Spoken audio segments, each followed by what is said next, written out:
Where today we have found a Canadian hanging out on the streets. Billboard Chris, what the heck are you doing at Flinders Street? I'm having conversations in this magnificent city of Melbourne with a lot of supportive people and then some very heavily indoctrinated people who think it's kind to try to change the sex of children. Do you mind if we stick around and see what happens? Let's do it, man. Older people like you guys, you can't grasp the idea. Excuse me, I'm quite young.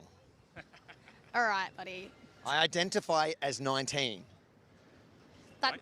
See, this is the argument that people keep pulling. It's not about that. Why If is people that want not to a be legitimate argument, though? Why can't I identify as a black person, but I can identify as a woman? What?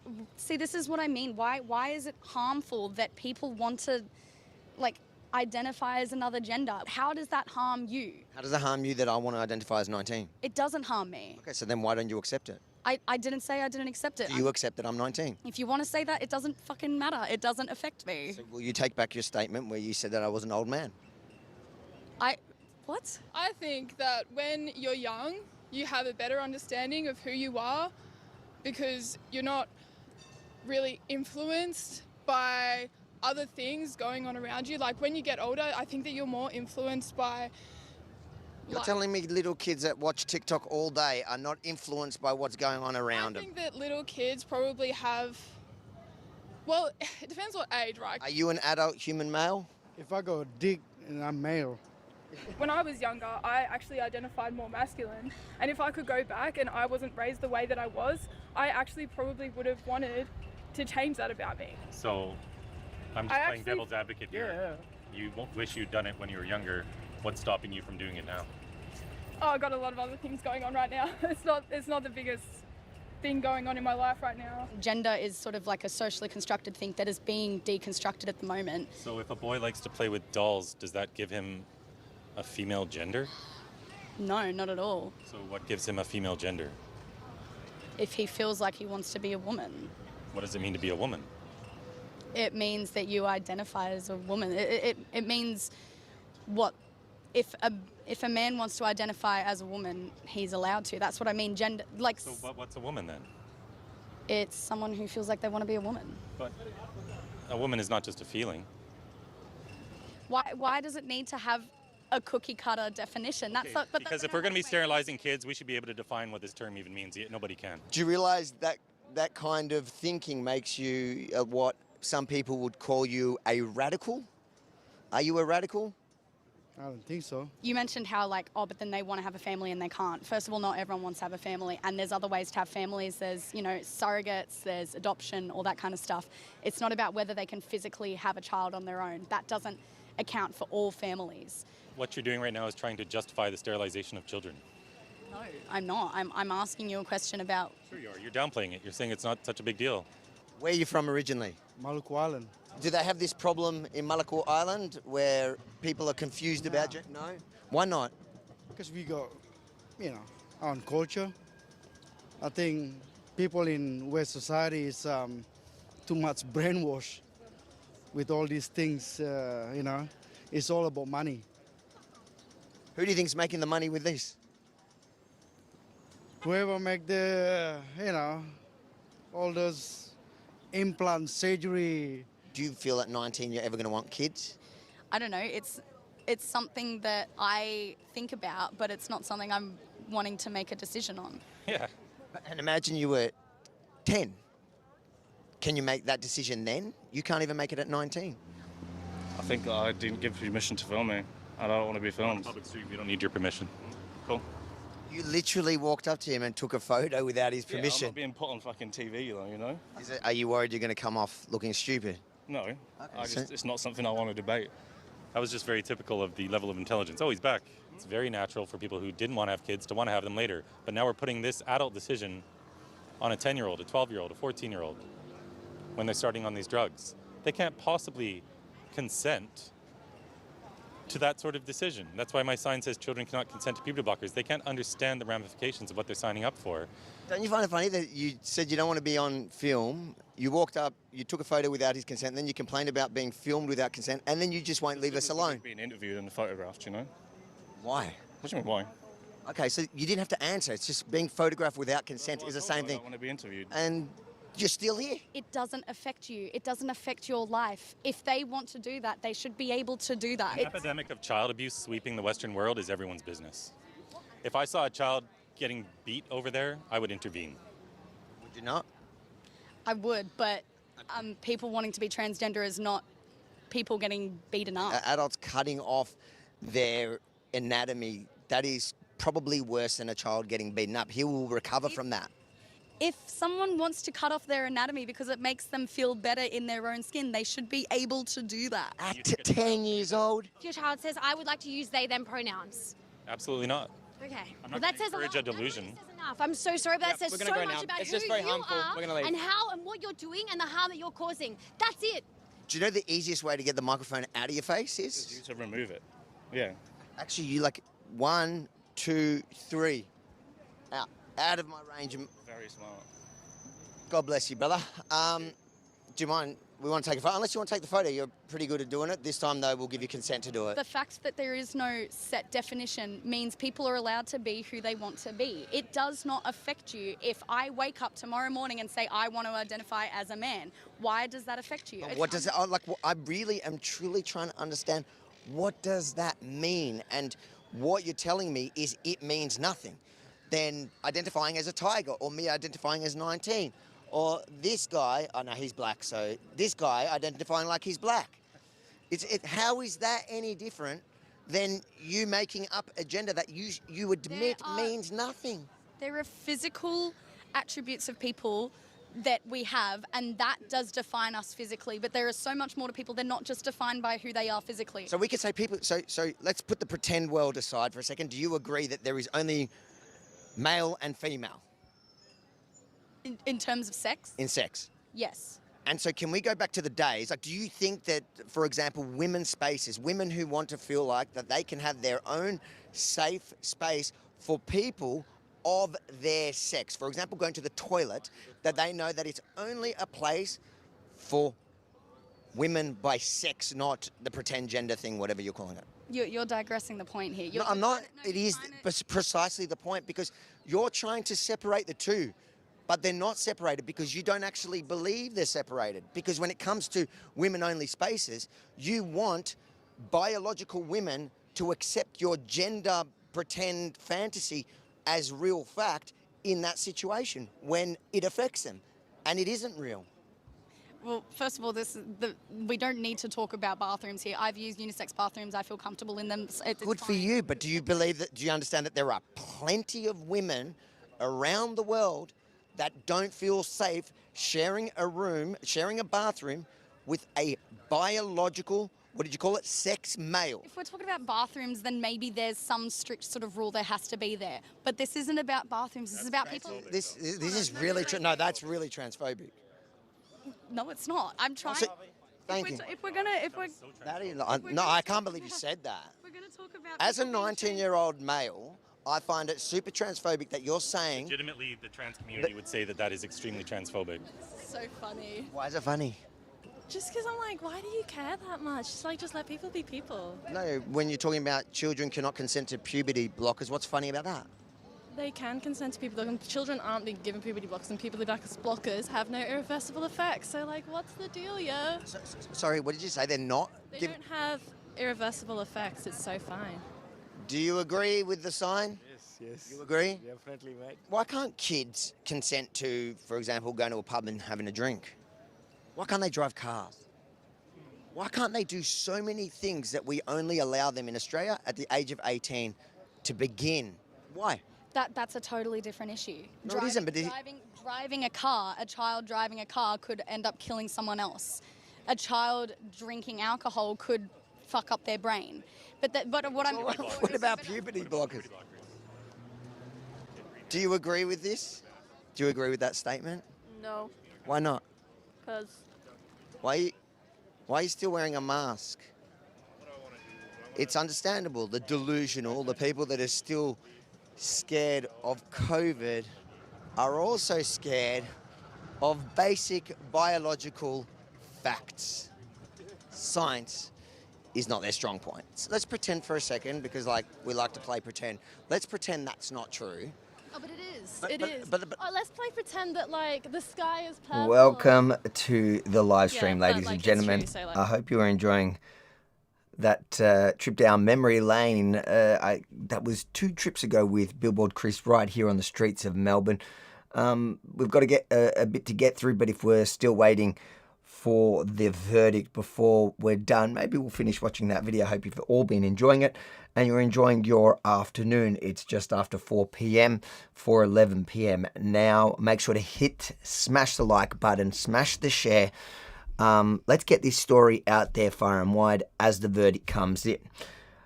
Now, the comments you're seeing at the bottom here, they are the comments from YouTube. So head to YouTube, to my YouTube or the Rebel News YouTube, and get involved in the conversation. It'll come up on screen. And of course, any super chats, thank you in advance. And those super chats, I'll read each and every one of them at some point within the live stream, before the live stream ends. Now, the way we're going to do this live stream, we're going to go through some of the backstory.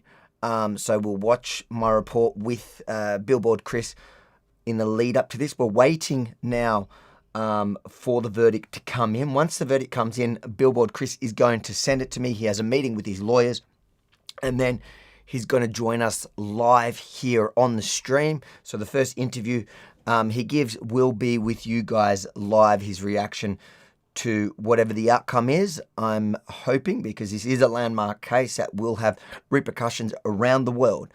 So I'm hoping for, like probably many of you watching this now, for a positive outcome.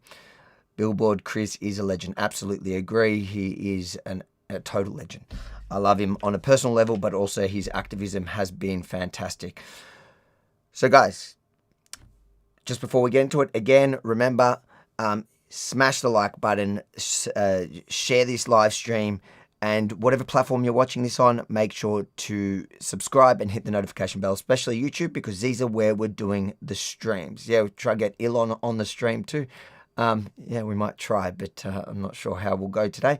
Elon, of course, is backing this case as well. So it was actually the eSafety Commissioner, or known as Karen, versus Billboard Chris and X. Fun fact is X's lawyer is actually Justin Quill, my lawyer, our lawyer that we've used here many times, just so you know the caliber that we use to defend our cases. All right, what I want to do is let's watch the report that I did on this particular case on the days of the hearing here in Melbourne. On the day, one of the days, it went for about a week. So one of the days I joined Billboard Chris. Let's watch how he explains what this case is. As we all know, there are 2 sexes, 0 genders, and infinite personalities, and there's no right or wrong way to be a boy or a girl. But these activists want to tell us that if a girl is gender nonconforming, that must mean she's a boy, and we better cut her breasts off, stop her puberty, and give her cross-sex hormones. That's the child abuse. That's what I'm speaking out against. And I'm going to keep speaking because we're winning. Avi Yemini for Rebel News in Melbourne, Australia. And guess who I bumped into today? I know you might not recognise him because dressed pretty nicely. Billboard Chris, how you doing, mate? I'm doing fantastic. I'm here suing the Australian government for freedom of speech. So is that that's why you're dressed so nicely? Yeah, this is my standard attire when I'm not wearing billboards. Okay, and who's the lovely lady next to you? This is the one and only Lois McClatchy Miller, international spokesperson for ADF International, the Alliance Defending Freedom. Yes. So we're a Christian legal group who defends everybody's right to live and speak the truth. So what is this? Chris on Twitter getting censored over here by the Australian authorities, whether it's people on death row in Nigeria and Pakistan who've tweeted about their faith and accused of blasphemy, or people in the UK who have been arrested even for praying inside their heads. We're there to help back their right to free speech because we think that everybody has that right to express their belief. Okay, so you're here in Australia. Why? All because of this man. Actually, well, all because of your Australian authorities. All Chris did was tweet the truth, was tweet a political opinion about the most horrific scandal of child abuse in our day, the transition of children. Chris has been expressing his opinion, and yet the Australian authorities reached over to this Canadian guy on an American social media platform and thought that they had the right to censor him, to silence him, so that Australians wouldn't be able to discuss, to think for themselves, and to weigh up and analyse Chris's opinion for themselves. Obviously this is wrong. No Western government should be shutting down the speech of the people, the thoughts of the people, the right to discuss and come to their own conclusion. And so we're challenging that eSafety Commissioner at the Administrative Appeals Tribunal in Melbourne, and we hope for victory. So what was it that you actually posted? I wrote, this woman, yes, she's female, has just been assigned to a panel of 20 health experts at the World Health Organization tasked with drafting healthcare policy for trans-identified adults and children. And then I wrote, people who belong in psychiatric wards are drafting healthcare policy for people who belong in psychiatric wards. It's a different way of saying the insane are running the asylum, essentially, because this woman, Teddy Cook, she is vice president of the Australian Professional Association for Transgender Health. She was director at this LGBTQ community organization. She posts bondage, bestiality. She posted a picture of a dog sodomizing a man. She wants taxpayer-funded sex changes for everyone, including children. She posts about trans orgies. She says trans-identified people have better sex when they're high on illicit drugs. She is a very extreme queer theorist, to be exact. She is not the type of person who should be drafting healthcare policy for kids who are struggling. She is not a medical professional. And so what did we call her E-Karen here, I'm not sure about you, but what was her grounds to have you, or have those posts removed? Yeah, I call her the E-Nanny because I feel bad for all the women named Karen. I don't like calling them Karens. Listen, I can't change it. It's sackekaren.com. We've had a petition going for years. I can't change it to sack anything else. Sack E-Karen. If you're going to be in our country, respect our language. Thank you. Okay, go to sackenanny.com and let's get rid of this person. So sackekaren.com. Go on. I'm just being difficult. I apologize. Want to start that over? No, keep going. Right, so the eSafety Commissioner has deemed it her responsibility to decide what you as an Australian can say and see on the internet. So even though I'm a Canadian posting on an American platform, the post was about an Australian woman. And so what are they doing in society? They're trying to take our right to speak in the digital town square. But not just that. Since I've arrived in Australia, they tried to stop me speaking in the physical town square in Brisbane by giving me an $806 ticket, threatening me with jail. And then just the other day, I was with Lois at the town square in Melbourne, and they tried to kick us out of there as well. So when children are coming to permanent harm, we need to be able to have conversations about this. Yet the government is trying to stop conversations about this. And the only reason this ideology has had... I think it's important to note that since filming this and receiving that fine only about a week or so ago, that fine has been withdrawn and everything dropped because, once again, Billboard Chris was taking it to court. So he's had already a win here in Australia in the last week or so. We'll keep watching. Success it's had is because people have been silenced and they didn't know about it. And whatever they try to do to silence me, I'm going to keep making sure it backfires, as this attempt to silence me on X has already done. So the claim is that Chris's post amounted to cyberbullying of an Australian adult, and that would have caused Teddy Cook serious harm or serious distress. Now in court we've been discussing, the tribunal we've been discussing, what really is serious harm, what really is serious distress? Is it just being a bit offended by a post you see on the internet? If you're a public figure making a case for something, like Teddy Cook is, can she really claim that any criticism of her and her work would be so offensive that it has to be shut down? Those are the issues that are at stake here. What does it mean to be so offensive in Australia that you have to be censored? And legitimate, robust criticism in a political debate has to exist in a democracy. We cannot have a standard that means that anybody who engages in debate is automatically shut down by the government. And so, Avi, one of the tests of this eSafety Act is, would a reasonable person find my words to cause extreme distress or discomfort or whatever?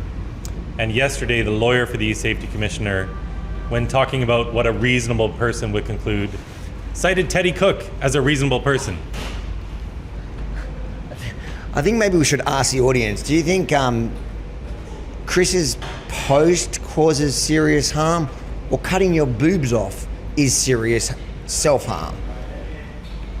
And would a reasonable person be posting an image of a large black dog sodomizing a man? Because that's what Teddy Cook's original complaint was about. In this Daily Mail article, which I had quoted, they had a naked image of Teddy Cook that she has posted to social media. Her complaint was about that. She wanted the picture taken down. Well, that's not my responsibility. That's on the Daily Mail's article. She didn't even complain about my wording. Because as usual, who can complain about your wording? You're super polite out there on the streets, even when you've got a very direct message. I mean, the post in question that has been censored, Teddy Cook did not complain about my words. She was only complaining about the picture from the Daily Mail article. The eSafety Commissioner took it upon herself to censor my post based on my words. Where did they get the picture from? It was a picture that Teddy Cook had posted to social media. And in one of the communications... Wait, hold on. Has somebody filed a complaint with the eSafety Commissioner about Teddy Cook posting offensive material? Not that I know of so far, but it's very interesting that this, I mean, so many people when they're scrolling through X and looking at Chris's case are offended by the images that have been posted by the Daily Mail that I think they are jarring for the average person. And yet here we have Chris, who's the one who's been censored, who's the one having to go to this tribunal for his freedom of speech. It's madness. That's mind-blowing to me. It's a photo that she herself posted, and then the Daily Mail picked it up, and suddenly she realised that the Australian public is looking at that and going, what the heck are we doing? What's going on? How's this person in charge of anything? And suddenly, no, I don't want that post out there, so I'm going to go after the Canadian who's shared the article of it. Have I got it right? That's right. And in one of the emails to the eSafety Commissioner, Teddy Cook first denies she's ever seen the picture. In a later email, she admits she herself took the picture. It was at the Museum of Modern Art. This image, she took that picture herself and then posted it to social media. Who would have thought that somebody who lies about their gender would lie about anything else? That's right, she's lying about her sex because, as we all know, there are two sexes, 0 genders, and infinite personalities, and there's no right or wrong way to be a boy or a girl. But these activists want to tell us that if a girl is gender non-conforming, that must mean she's a boy, and we better cut her breasts off, stop her puberty, and give her cross-sex hormones. That's the child abuse. That's what I'm speaking out against. And I'm going to keep speaking because we're winning. How is the case going? It's going really well. I mean, we're on the side of the truth, right? So we have a confident case, we have a strong case. But let's not lose what the matter that's at the heart of Chris's tweet in all this. Yes, it's about free speech, but also it's a criticism of those who are appointed into positions of power to define gender care across the world. And Chris has shed light on this in a really magnified way at this point. Why are people being appointed to the WHO when they don't have a medical expertise to do so, and they clearly have an ideological agenda of what they want to achieve? So I think the case has been really helpful not only in proving a robust defence of free speech in Australia, a robust defence of free speech against these digital shutdown acts that are spreading across the West like wildfire, but also putting a case forward for sanity, for making sure that kids are kept safe and that this ideology is not left to fester in the dark. If you win, the eSafety Commissioner is likely going to appeal it and take it to the High Court because the government has deep pockets of our taxpayer money, and if you lose, well, you'd have to take it to the High Court. It seems like either way it goes, it's going to go to the High Court. Are you going to go to the High Court of Australia if any of those happen? Well, look, let's not jump ahead of ourselves. We've still got this first hearing to win, so let's focus on that. But of course, an option in the future would be to take it to the High Court and maybe potentially result in a challenge against the Online Safety Act itself. It's a very censorial act. It doesn't make any sense to have a person appointed to determine for different individuals what's too offensive and what isn't. So I think this is a strong case to challenge that ideology that is necessary in a Western country, and I hope this resonates around the world as well. If E. Karen is watching this, which she usually does watch out, she's a subscriber, I think she might even be a donor, what would you say to her? Go back to America, quit your job, you don't deserve the $450,000 that Australians are paying you, and find a real job because trying to censor people isn't it. The irony, she goes there and her free speech is protected. That's right, but as she said on stage at the World Economic Forum, she's interested in recalibrating free speech, whatever that means. He comes to Australia and everybody makes him feel uncomfortable, even Avi from Rebel News. But if you actually support what they're doing here in Australia, make sure to like, comment and share it far and wide, because I guarantee you The mainstream media, they might be reporting on the case. All right, there we have it. That's the general outline to the story. That was a report that I filed during their court case. Let's quickly do this one super chat we have while we're waiting. We are waiting for the verdict at the moment to come out. Super chat from Gap Media. Can you explain the case for me? He's fighting. Well, you thank you for the super chat. I think you put that out before the report. Let me know if you need any clarification. In fact, let's watch the Sky News also report from that period as we're waiting. Their appearance on Sky News. I've got everything here loaded, waiting for that verdict to come in, which was set to be around 4 p.m. So it should be any minute. In the meantime, let's guys, make sure to smash that like, smash that share. If you haven't already done so, subscribe and hit the notification bell as well. But for now, let's just let's watch. It was on Outsiders with the great guys who run Outsiders for Sky News. Let's watch their... Joining us now, the spokesperson for ADF International, Lois McClatchy-Miller. Lois, you've been there with our good mate Billboard Chris Elston. Billboard Chris was on our show last week. He was heading into his court case with the Australian government. You're representing him. You're there in the court. You've been out there with a billboard as well, I noticed. Well done. There's been clips of you on Twitter and so on. So just spell out again for us what the court case is that Billboard Chris is involved in against the Australian government. Well, look, Chris is out there promoting one of the most important messages of our day, saying that no child has ever been born in the wrong body. Children are born perfect, no drugs, no scalpels needed. Now, this is the most important message that we have to hear. And unfortunately, it's the message that is being censored the most, particularly for Australians, it seems. Now, Chris sent out a tweet last year challenging the World Health Organization, who appointed a transgender activist named Teddy Cook, who had been also promoting in social media. An Australian. Yes, representing Australia at the World Health Organization. One would think that one needed medical qualifications and all sorts of different expertise. But Teddy Cook, on the other hand, was somebody promoting bondage and bestiality on the internet. It seems like a very inappropriate choice, to me at least, and also to Chris. Chris tweeted about this, addressing Teddy Cook as a woman, and she was biologically born using biologically accurate pronouns. However, the eSafety Commissioner over here in Australia... This is Julie Inman-Grant, right, appointed by the Coalition. But Turnbull, supported really by coalition. Labor and supported by Peter Dutton's coalition. Yep.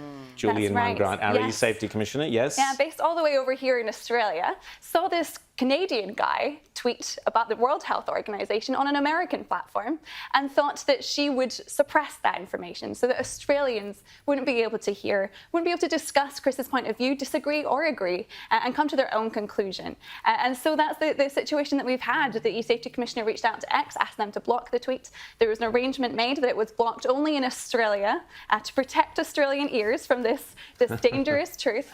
And this case was challenging that, saying, no, Australians have the right to hear this. Chris has the right to speak freely in whatever country can access his information. And we shouldn't be shutting down this most important message. No child has been born in the wrong body. And X is involved in this fight.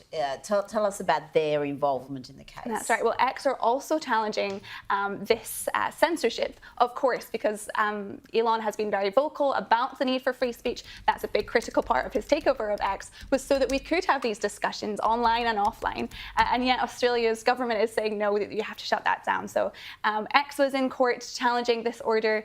Billboard Chris was there, supported by us, ADF International and the Human Rights Law Alliance of Australia. And together we were able to put forward a very strong case. In Australia, freedom of political communication is an implied right under the Constitution. So anybody should be able to engage in political conversation, whether the average Australian might agree or disagree. That doesn't mean that you should shut someone's opinion down. But this isn't an isolated case. We know this eSafety Commissioner, whose entire office was created to protect children from online bullying and predators. And has somehow morphed into this leftist activist. She's censored tweets from Jasmine Sussex, a breastfeeding advocate who said men can't breastfeed. Right. But I don't know how that is controversial in any planet. She tried to censor around the world footage of a alleged stabbing in a Christian church here in Sydney. So this is not isolated. How is Australia placed compared to the rest of the free world when it comes to this issue of censorship? It's certainly one of the leaders, but we're seeing these online safety acts. I'm from the UK. We've got our own online safety act recently as well. So these things are popping up in the European Union as well, the Digital Services Act. There's a kind of concerted effort to control what's said online. I think especially since X became much more free and people are able to engage in more liberally in debate on X, and there's kind of a moral panic about, oh, what if these ideas are discussed? What if someone gets offended? Well, you know, for somebody, especially a public figure like Teddy Cook, who has put herself out there with an opinion, fair enough, but has put herself out there to express a view, if you are putting yourself in a situation to say something controversial, you must be open to public criticism. You must be open to feedback. And that's what it's expected, especially of somebody who's working politically. So, Lois, we hear these horror stories about, I believe, up to 20 people a week or something in Britain. That's right. Are being arrested, or certainly the police turn up at their doorstep and talk to them about their so-called hate speech, hate crimes. 20. So yeah, I think she's great. I forgot her name. From what's called International. Let's look it up a second. She's really on it, but she explains it really well. The ADF International. So you can take a look at them on Twitter. We'll read some of their stuff in a minute while we're waiting. I've just got notice that they're late in releasing it, so it was supposed to be about 4 p.m. We weren't 100% sure when to exactly go live, but we'll have it to you live as it's published, and we'll read it through. And after watching this, we'll just go through some of the updates, read some of the stuff. Hopefully it's out in a few minutes. Otherwise, we'll be here together. There's 5,860 or 70 of you now. So thank you, everybody, for tuning in. Make sure to like, comment, share, subscribe to the channel, hit the notification bell. But share. It'll be great to have this story trending today, especially if we get the outcome that I really, really hope we're going to get today. But we've got to brace ourselves. We don't know exactly how these stuff plays out. You can never bet. All right, let's watch the rest of their conversation about this case before we start reading some of the stuff in the lead up. Well, every week, apparently, according to the Free Speech Union. Well, thank goodness we don't have any other crime in Britain, so that that's right. Yes. The police They're can twiddling just their thumbs. spend their time watching our tweets, and it's online and offline as well. On Friday, there, our group were supporting Livia Tisici-Bott, who was prosecuted for holding a sign saying "Here to talk." Yes, we've got a photo of her. Well, we showed her earlier. If you want, being keywords there as well. Yes, if you want. If you want, I consent to a conversation. Can I ask, though, you talked there about... There she is. She's on the screen on the screen right there. Lois, though, this is a bigger trend. Australia seems like, and our eSafety Commissioner, Juliana McGrant, she's American. She has links to America. Right. Exactly. There seems to be this push from groups within the United States to use other democracies, such as Australia, Ireland, Great Britain, and the EU, as ways to put a ring around the internet and censor the First Amendment within the United States eventually by making it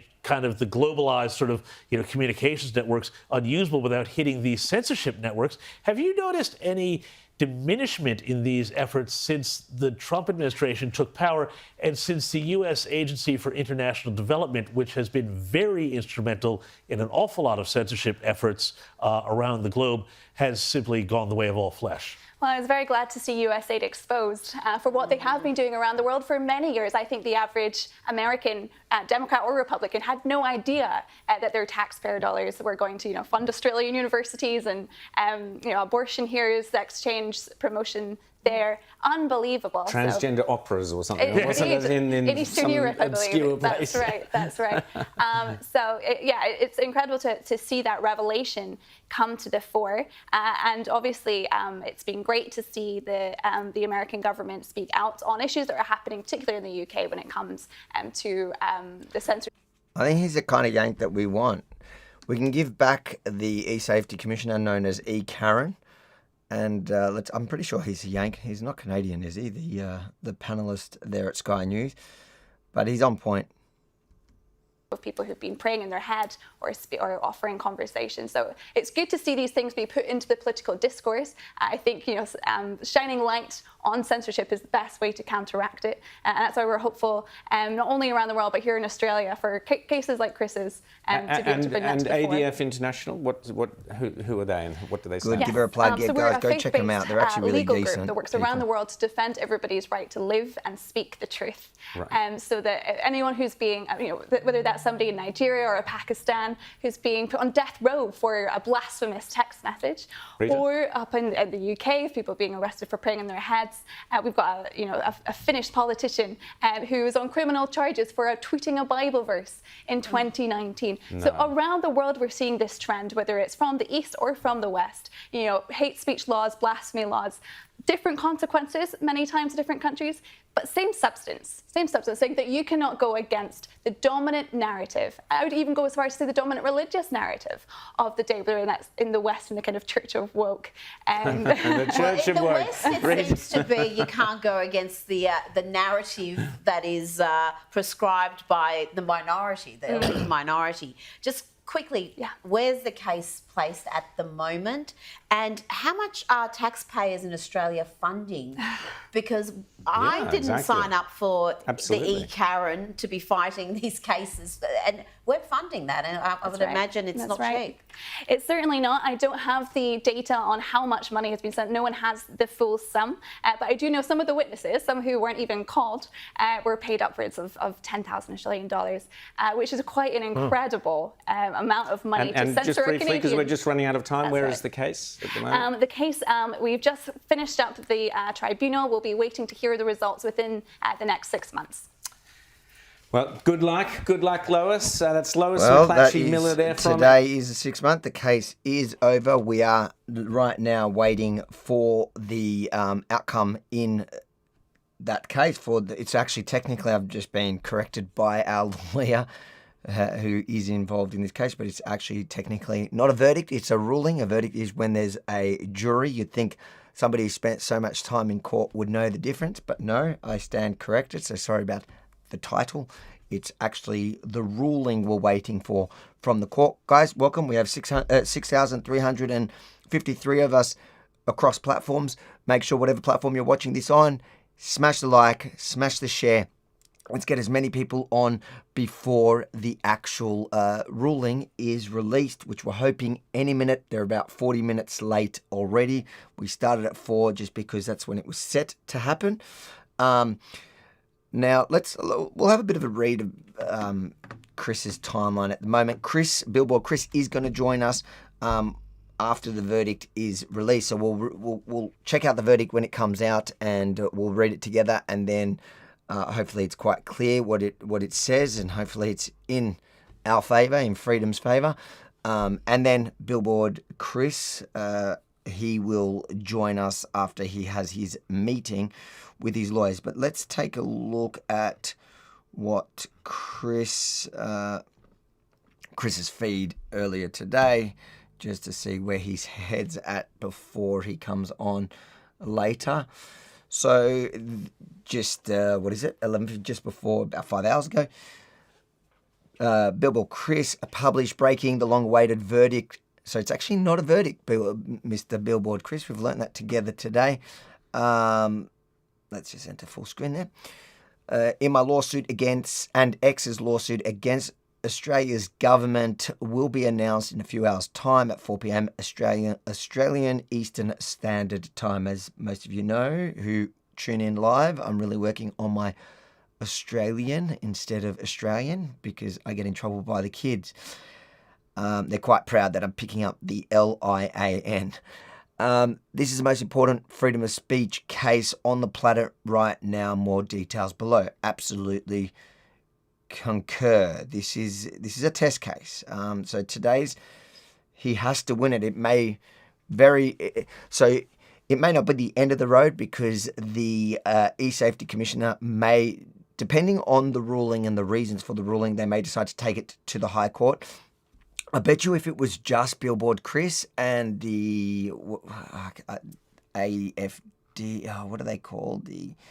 I'll find it in a minute, where they come from. I keep forgetting the group, but if it was just them fighting it, I'd say you should almost certainly take it to the High Court, because when the government knows they can fight you and you probably run out of finances and resources to keep the battle up, and the High Court is a very expensive matter. Till now, it's not particularly expensive. X did take on a really good legal team, and I know that because that's our legal team, same legal team we use. So the top media legal team in Australia that has the most experience in this area of the law. But usually, if the government lost this case, they'll say, let's just go to the High Court and hope they run out of things. I think I've actually, hold on. Okay, sorry, I've just, okay. So there is a delay. Okay, there is a delay, but it's all good. We should have it really soon as it does come out. But since they do have Elon Musk also funding it, I don't think the government is as excited. Yes, it is due to tech. Sorry, I've got that notification. So there has been a delay, the court saying due to technical issues. I've got a few people helping me ensure we get it to you live. Okay.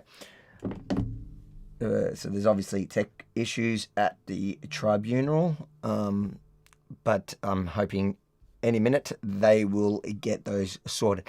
Yeah, so like I was saying to you, if this was just Billboard Chris on his own and the legal team that the activist legal team that fights for freedom of speech, the government, even if they didn't have a super solid case, may choose to take it to the High Court. I dare say, depending on the reasonings given, they will, if they don't have a solid case, they'll probably accept the outcome, especially because they don't want to set an actual precedence like that in the High Court. So they'll just accept whatever there is here and maybe choose to fight it another day. Look, depends how solid the reasons are, which I guess we'll unpack after. So Billboard Chris says, my original post upon learning X had been ordered to take down my post, take my post down or face a $500,000 Australian dollar fine. So X was ordered to take down the post, or face almost $800,000 fine, Australian dollar fine. So it's insane the kind of power that they think they wield. Let's have a read what he was sharing. I don't know if any civil action or fine can be directed at me under that law. So this is his old, when's this from? This is from March 26, 2024. He's just sharing the backstory of it. Chris says, so Chris has just sent me the message as well. The issue of the decision in these matters is being delayed due to technical problems. We are still endeavouring to issue the decision today. I really hope they're not playing games here. So hopefully we'll have it shortly. A delegate for the eSafety Commissioner says an ordinary, reasonable person would conclude that it is likely that the material is intended to cause serious harm to the complainant.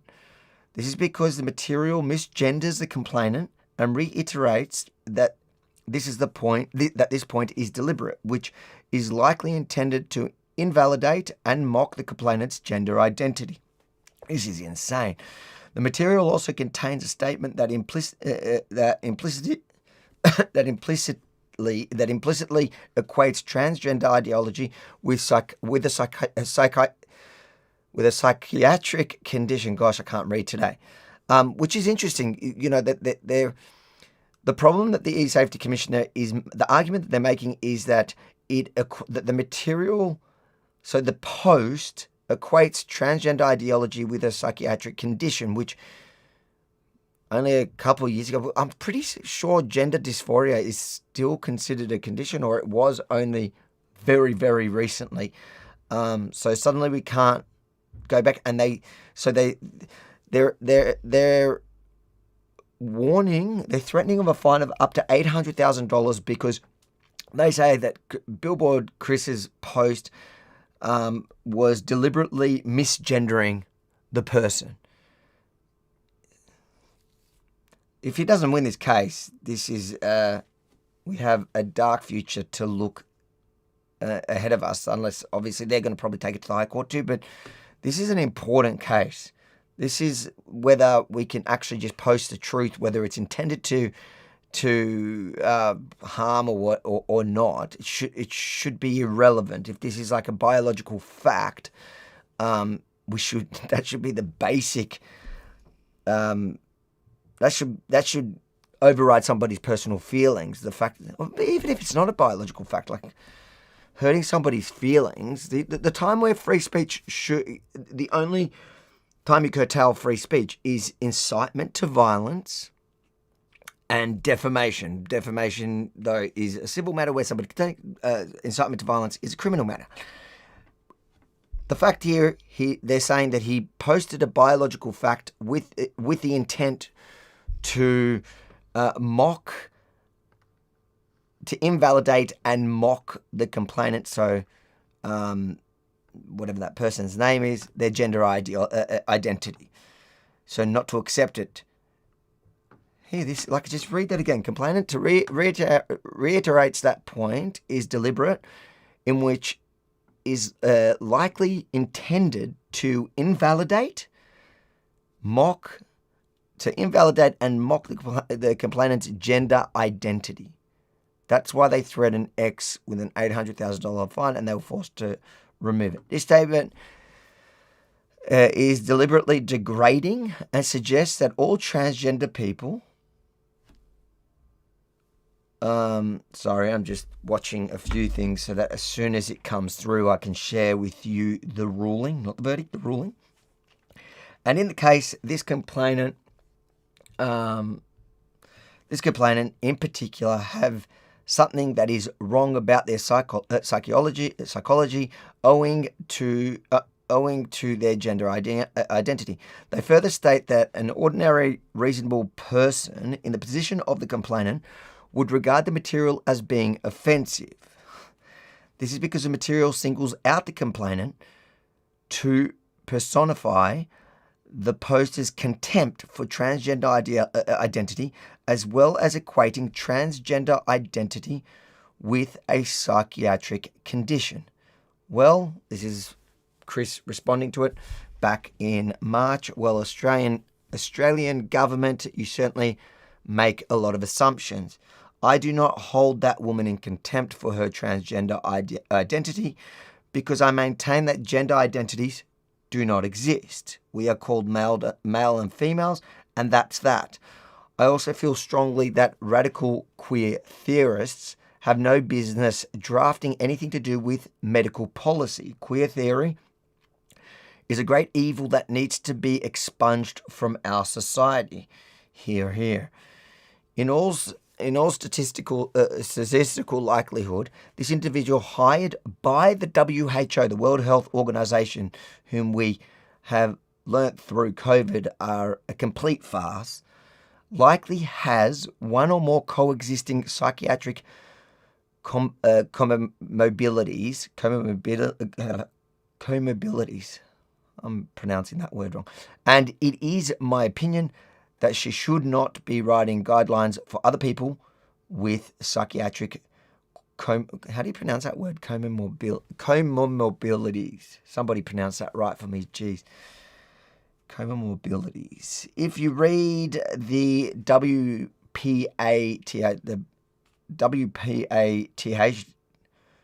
files or England NHS reports following their systematic review, or Finland's report, or Sweden's report, or Jamie Reid's whistleblower affidavit filed with the Attorney General of Missouri about what she saw as case manager for over 4 years at the Washington University Gender Clinic, or the testimonies of detransitioners, you too will come to understand that the majority of people receiving treatment at gender clinics have other coexisting mental health. I'm really gonna have to learn how to pronounce that word. Comorbidity. Let's get Google to help me pronounce. Learn the correct pronunciation.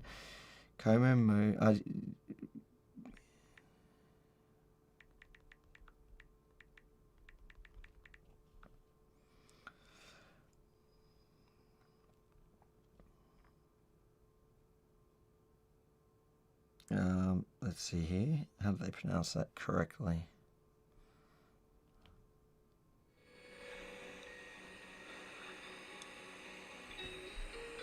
We are looking at how to pronounce this word, as well as how to say more interesting and related words in English. So make sure to stay tuned and consider subscribing for more learning. English, because the American pronunciation is slightly different. This is said as comorbidities. Comorbidities. Stress on the first syllable. Comorbidities. Comorbidities. Comorbidities. In American English, however, it is usually pronounced as comorbidities. Comorbidities. Jeez, that's a tongue twister for me. I don't know if you guys struggle with that word. I noticed that, what's the name? Billboard Chris has become very good at pronouncing that word. In fact, gender dysphoria, this is what I mentioned a minute ago, is rarely the actual problem, but a cult that has swept the Western world has captured medical bodies and government bodies such as your own. The result is the greatest child abuse scandal in the history of modern medicine. A scandal which, in a just world, would result in certain members of your government spending the rest of their days in prison. So with all due respect, I'm not taking my tweet down. What Elon Musk and X do is their call. I know they do what they must in following the law. So this was before the case was taken on by both. Okay, we're still waiting for the. I guess by the end of this stream, we can learn how to say comorbidities. Comorbidities. There we go. Got it. Comorbidities. All right.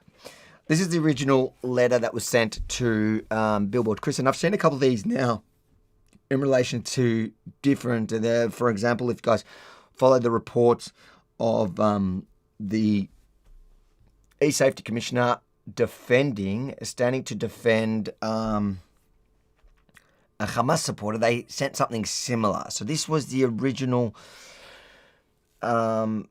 request submission. So submission X legal request submission. So I am a delegate of the eSafety Commissioner for the purposes of Section 88 of the Online Safety Act 2021, which you can thank the Avi needs to work on that dyslexia. Yeah, it's so true. Comorbidities. Got it. We've got it, guys. The Online Safety Act of 2021, which, correct me if I'm wrong, this was under the Conservative government. Please see enclosed removal notice given to you under Section 88 Act notice. The notice requires you to take all reasonable steps to ensure. I've got to put on some glasses, sorry. I love how everybody is making fun of my fail to pronounce that word. I think I've worked it out right now. Guys, anyone that wants to put their comments featured, I'll read out all comments, but don't use big, hard, dangerous words. Do you want to put me to the test? Just put comorbidities in the comments and make me read them. So all super chats I'll read. Here, that's a bit easier.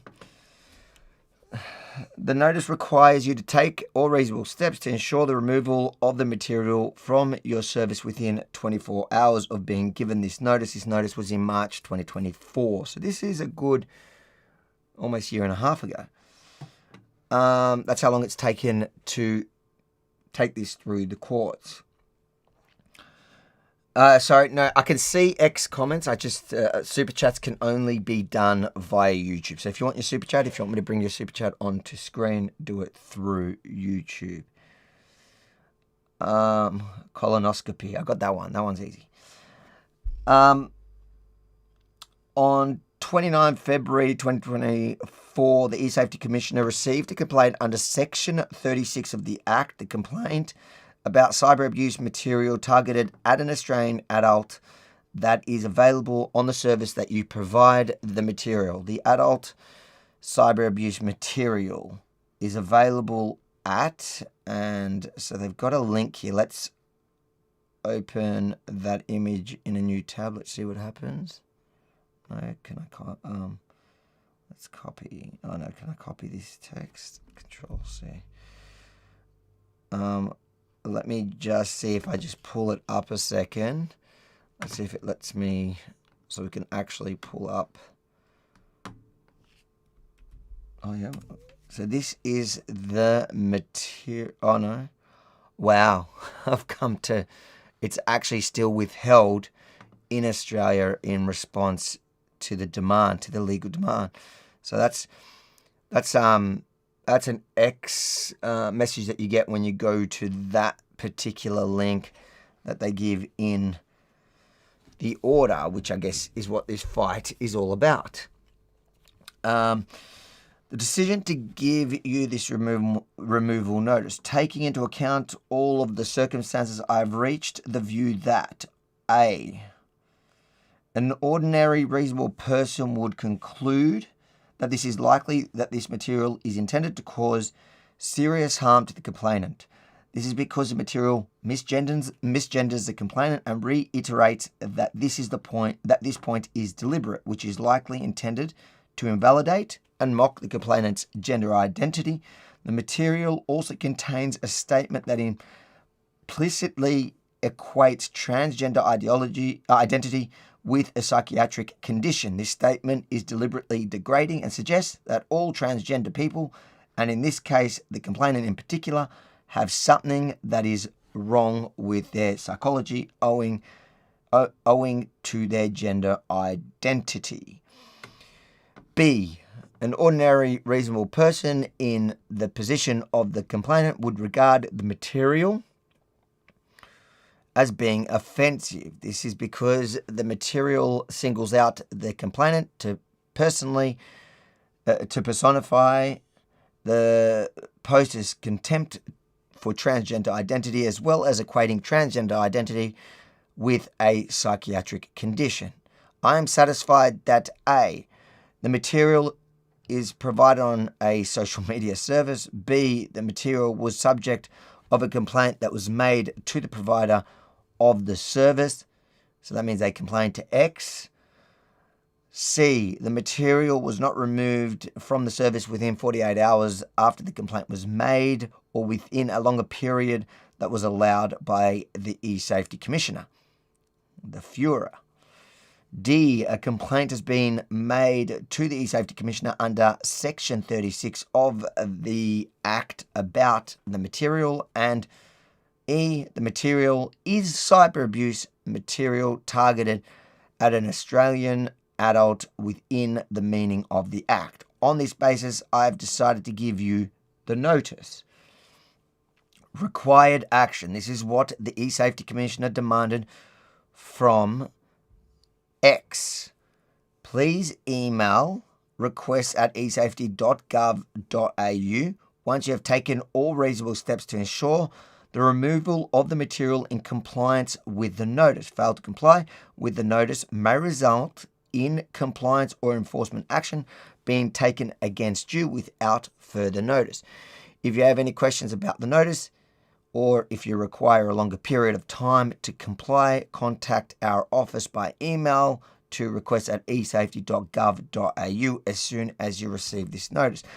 Failure to comply under Section 91 of the Act, you must comply with a requirement under the removal notice given under Section 88 of the Act to the extent that you are capable of doing so. Failure to comply with the notice may result in enforcement action, including commencement of civil penalty proceedings for civil penalty order of a maximum penalty of $782,500 Australian dollars for a single contravention by a body corporate.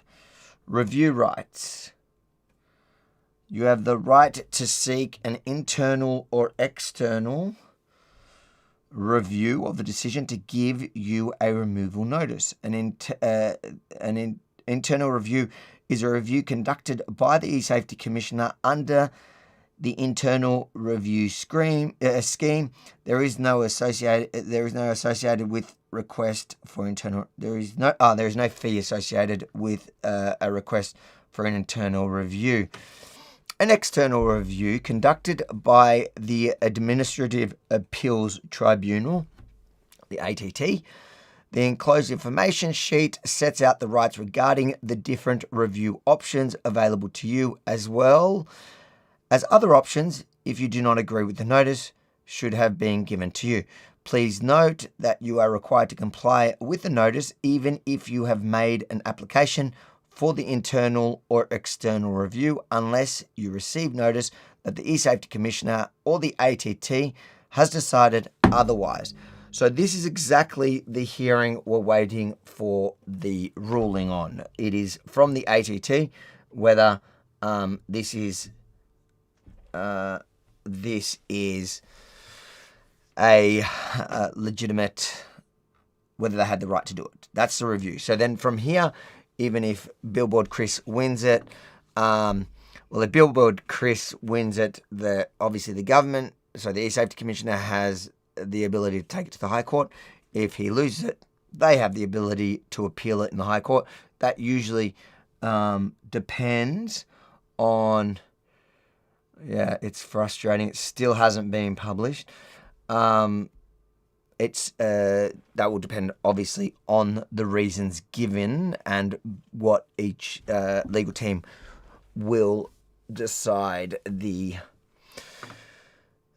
chances of success are. All right, we've got 8,280 people here live. Guys, you can smash that super chat if you want. I've got some time now until I'd love for any super chats. I appreciate any super chats. Today we go a bit slow on the super chats. It must be the time of day. We're usually streaming in about 2 hours from now, our opposition podcast, but this week Rukshan is actually somewhere in Sri Lanka with no the internet's shocking. So we're going to start again next week, but I'll do other live streams like the one we've got today, which hopefully any minute we have the results of we're just waiting for it to be published now. What we'll do is let's go back, like I said to you, we'll watch the rest of that content that I did from that video that we're playing in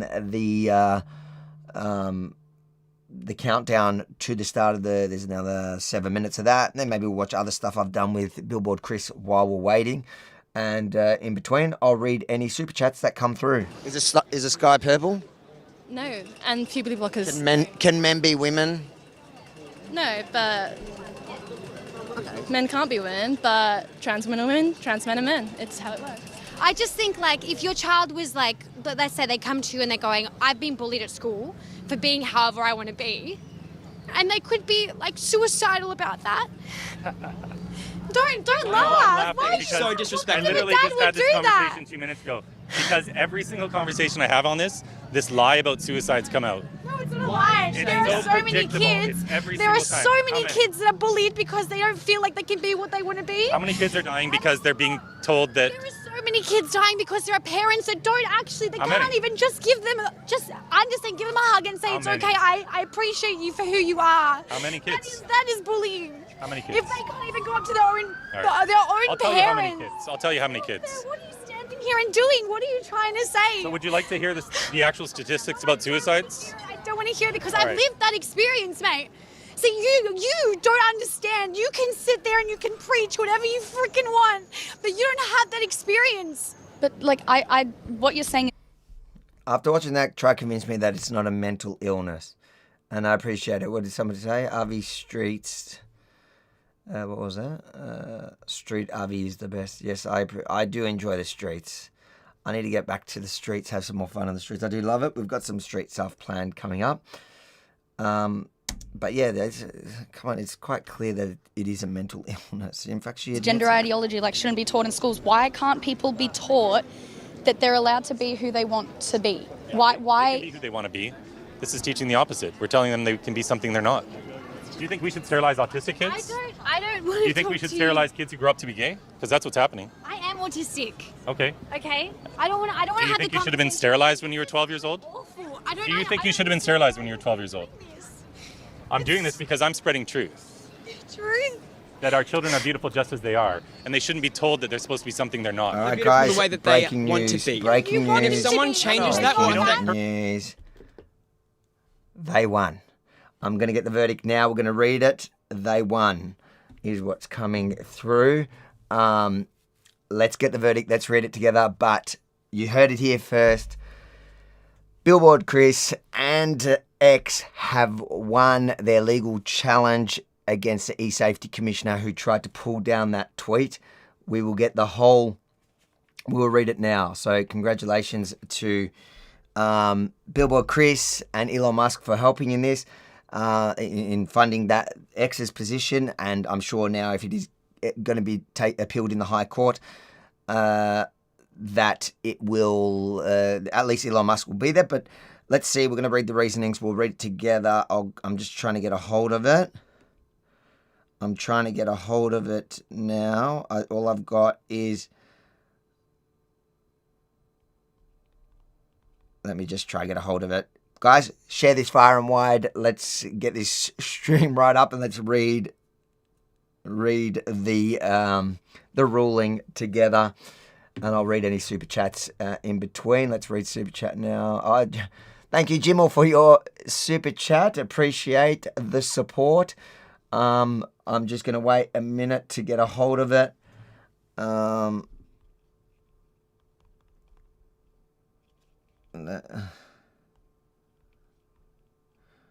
Sorry, bear with me while I get a hold of it.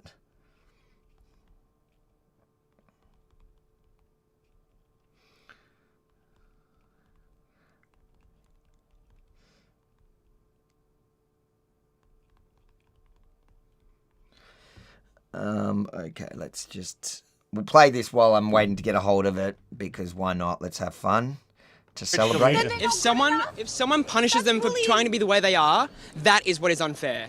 So you said maybe 85 or 95% of them are well-intentioned. Yeah. The vast majority of the men identifying as females or as women have a sexual fetish called autogynephilia. She's laughing. Why are you laughing? Because you know that not to be true. No, I want to hear it. I want to hear it. No, I want to hear it. I want to hear what he has to say. It's a fetish called autogynephilia. It literally means attracted to oneself as a woman. And they get off on the idea of being a woman. And they love going into these women's space because it's a sexual arousal thing for them. Can I make a point as the only woman here? If someone feels comfortable or feels aroused by being a woman and they want to be in the same space, if they want to be in the same room or the same bathroom, I'm fine with that.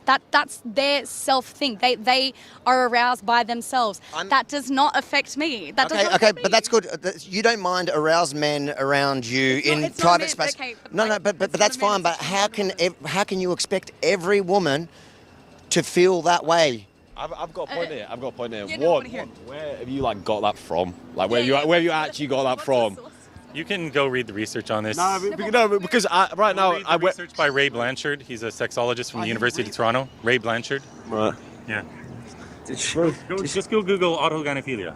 You see, I've got better things to do than that. Honestly, for the argument's sake, to give you a rebuttal, if you think as a 12-year-old to you're 17, so you had 5 years of being like, this is my gender, this is my gender, this is what I am. I think when you hit 17, you should be able to do it. What's gender? Gender. I think I've got it. See, you're probably going to get me here because for the majority of people, in my eyes, I don't care. I actually don't care. I care when it comes to toilets and real world things. But if you said to me, I'm a woman, I'd call you a woman because I actually don't care. All right, but then equally, if you try going to a toilet. All right, I've got the ruling now.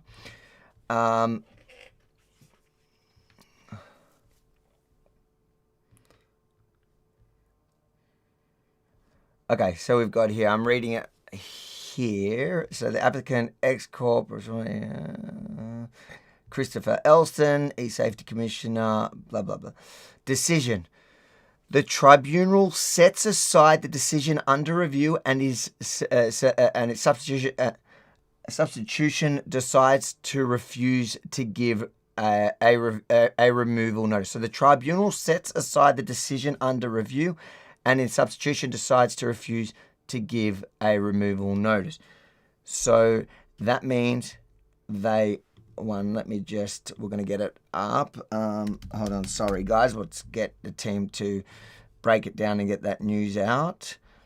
All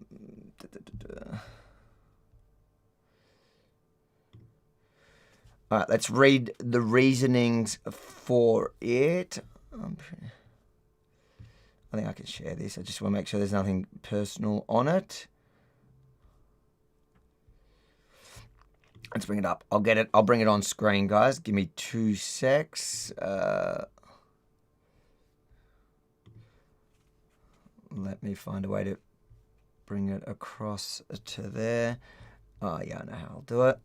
Give me 2 seconds. Bear with me, guys. I've got the decision. I'll bring it on screen and we'll read it together. But they have won their case, which is fantastic news.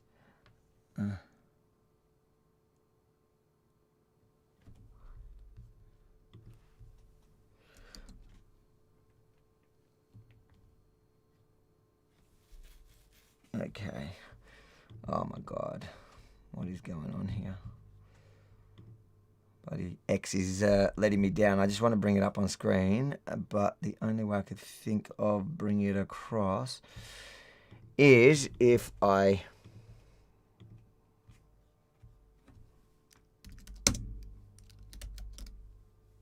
Oh, here we go. Okay.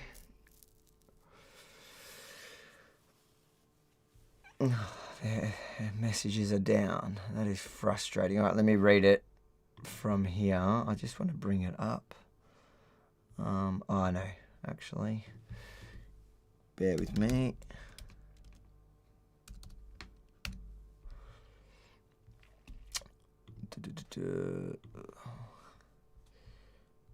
The decision. So Rebel News is quickly boshing up a... here we go. I've got it again anyways.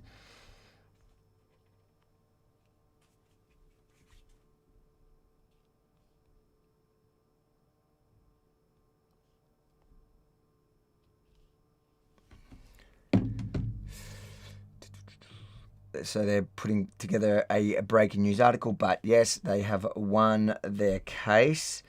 Now I just need to... Let's see if I can get this. And I'll bring up and we'll read the reasonings together, which is fantastic. Message. It's just so frustrating that they... you know what I'll do? Let me see if I post it here as a draft.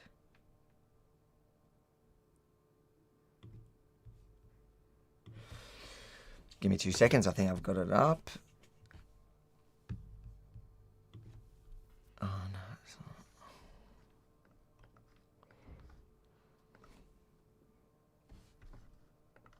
not.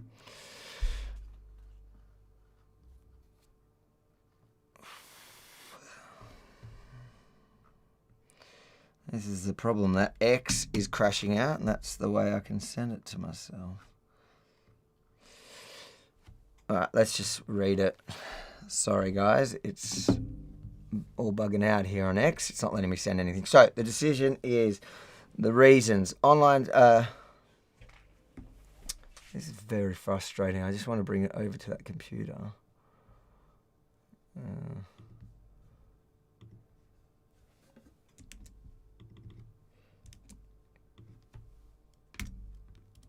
Let me just create a short link so that I can just find it on this computer. Give me 2 secs.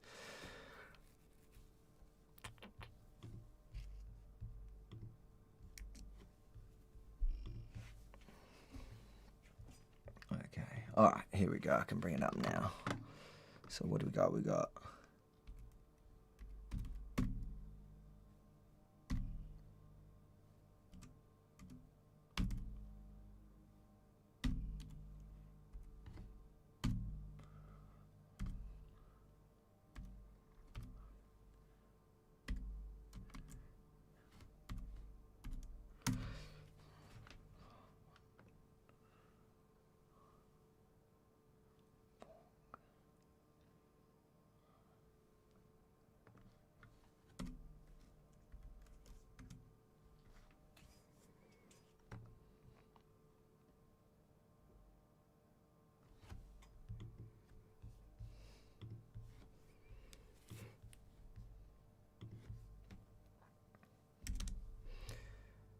I've never had so many problems trying to send a bloody message on Twitter.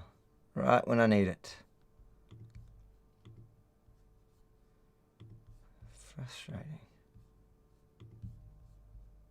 Oh, here we go, finally. Let's go.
All right.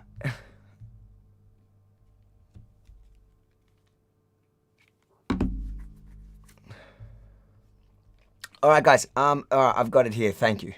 Thank you, Lord.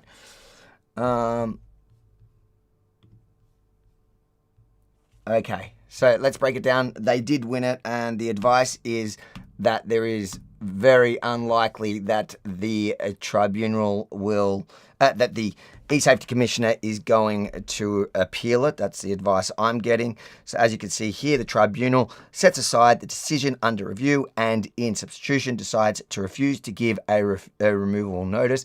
The question is how quickly? I wonder if by the end of this live stream we can go back to that post and see it. So Billboard Chris and X did win the case. There's a couple of super chats. I'll quickly read them before we get into the reasonings given by the tribunal. Brett, thank you so much for your super chat. Evening, Avi. Well done to Chris, plus a great turnout in London on the weekend.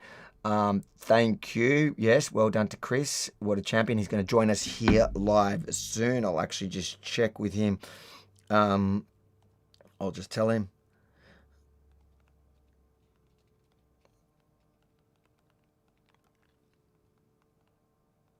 I'll just tell him to call in as soon as he's ready. Okay, thank you, Brett, for the super chat. What do we got? Gap. This is amazing news. Well done to Billboard Chris. Absolutely.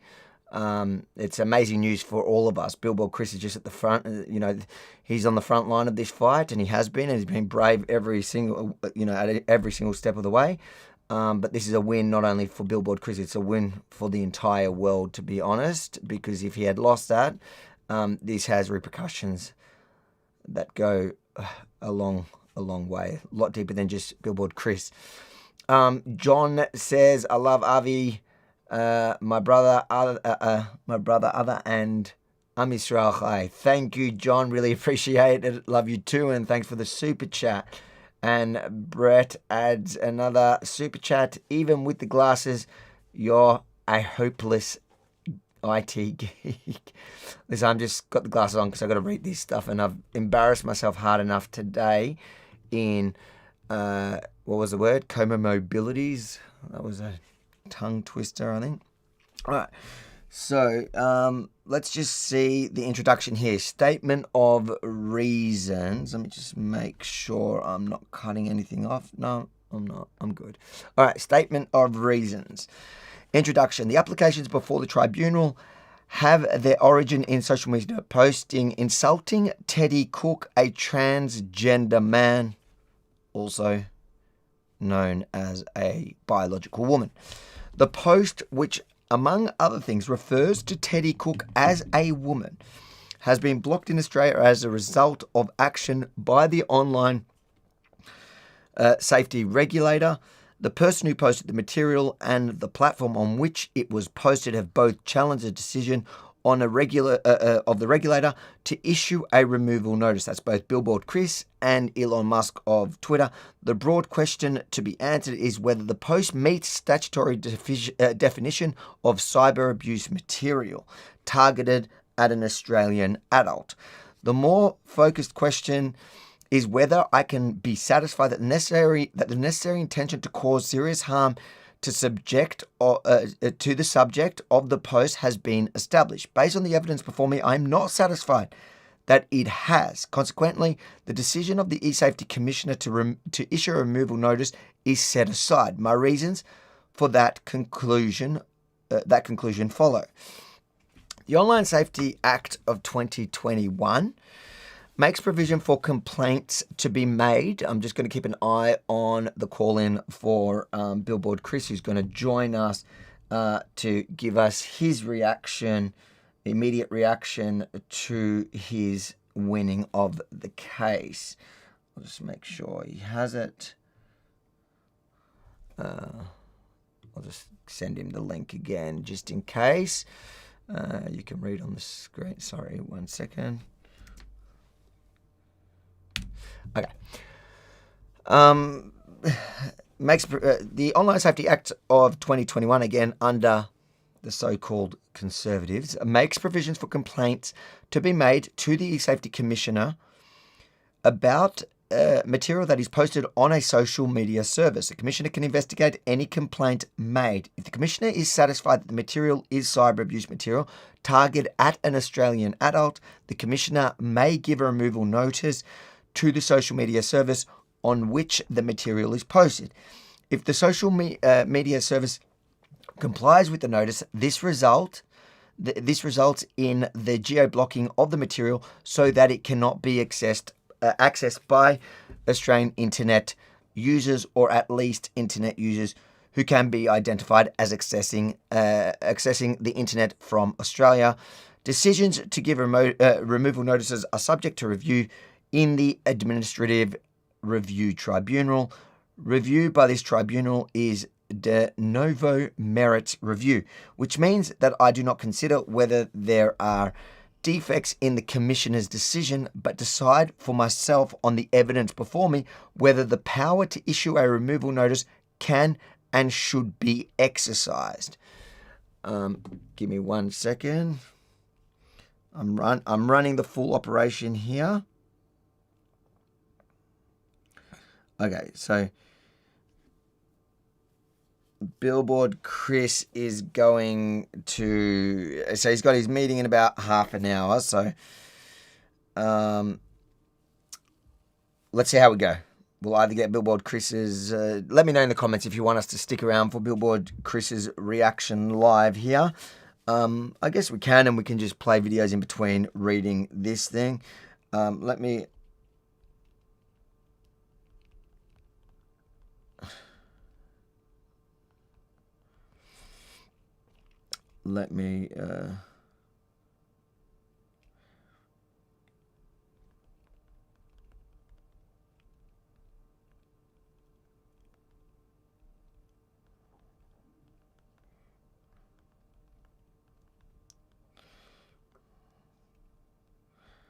Okay. So the story is officially broken on Rebel News. Let's just give that a retweet. You can retweet and share that news out there. So there is currently now a story. I'm just going to retweet it.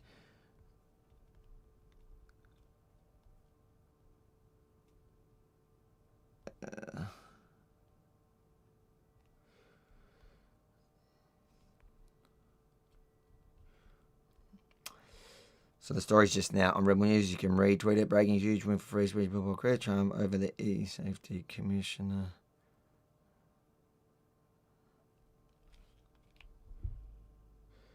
All right. Okay, the background. We'll continue reading this. We've got a few minutes anyways, because if we're going to wait for Billboard Chris to react with us, let's take our time.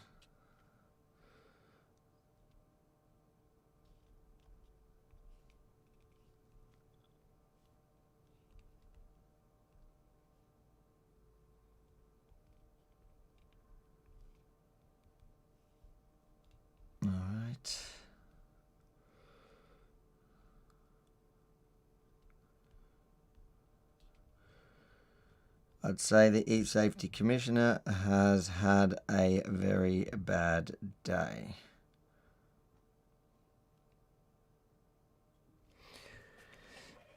Let's retweet that. Okay.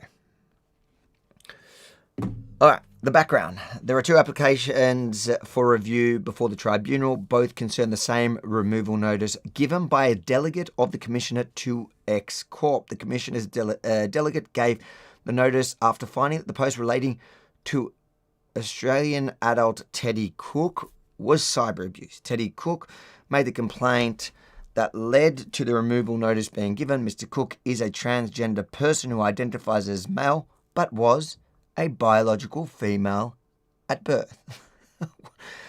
Oh gosh, the headache they're giving me just by playing around with the simple facts.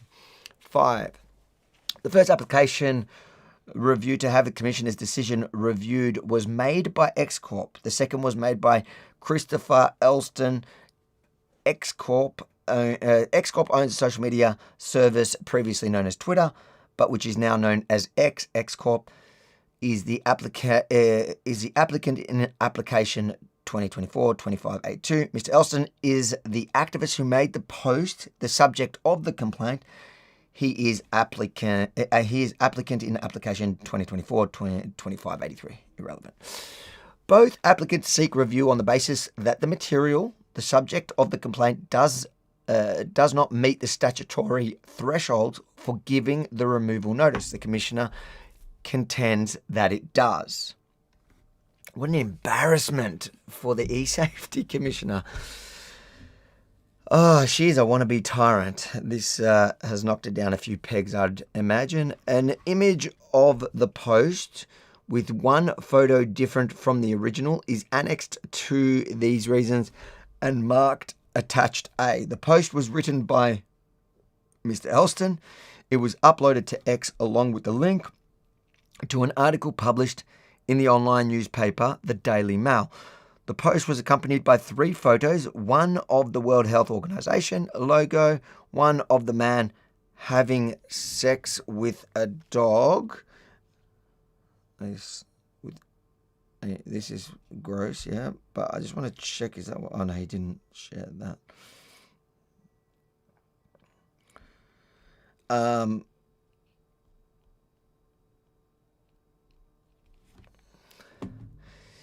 An image of the post with one photo from a different of the original is annexed to these reasons and marked attached. The post was, oh no, sorry, we read that. One of the man having sex with a dog and one of Teddy Cook. These photos were pulled from the Daily Mail article onto the X post by the platform's algorithm. The photos did not appear as consequence of any specific decision by Mr. Elston to select the images. In the photo of Teddy Cook included in the post, his appearance is male. In the article, Teddy Cook is referred to by male pronouns throughout. The article describes him as a professional queer man of trans experience and a female to male trans Australian activist. So that's really interesting. The point that they're making here is that Billboard Chris, or Mr. Elston, had shared the article on X, and it was just automatic. I think they're even making a mistake. They don't understand how the internet works, but it's actually the publisher. So Daily Mail would select what you'd kind of want to feed through to X when it's shared on social media or general social media. And so it automatically published these pictures. It wasn't something that Billboard Chris had picked. It was just sharing a news story from an Australian publisher. The original post published by Mr. Elston on X included the following text. This woman, yes, she's female, is part of a panel of 20 experts hired by the WHO to draft their policy on caring for trans people. People who belong in psychiatric wards are writing the guidelines for people who belong in psychiatric wards. Nothing to see here. I think, what was that? Twitter. Weird. I think that's the link that they gave us. But I dare say that this is going to have to be. You're going to have to be able to see the post. I hope Billboard Chris. I'll ask him when and if he makes it on. He is going to make it on. If you guys want to stay around, we'll definitely wait till he's available after his meeting, which is in less than half an hour. The Daily Mail article related to the advisory committee appointed by the World Health Organization to advise on issues of transgender and non-binary persons' health. The article published biographical details about some of the committee members. One of the members was Mr. Cook.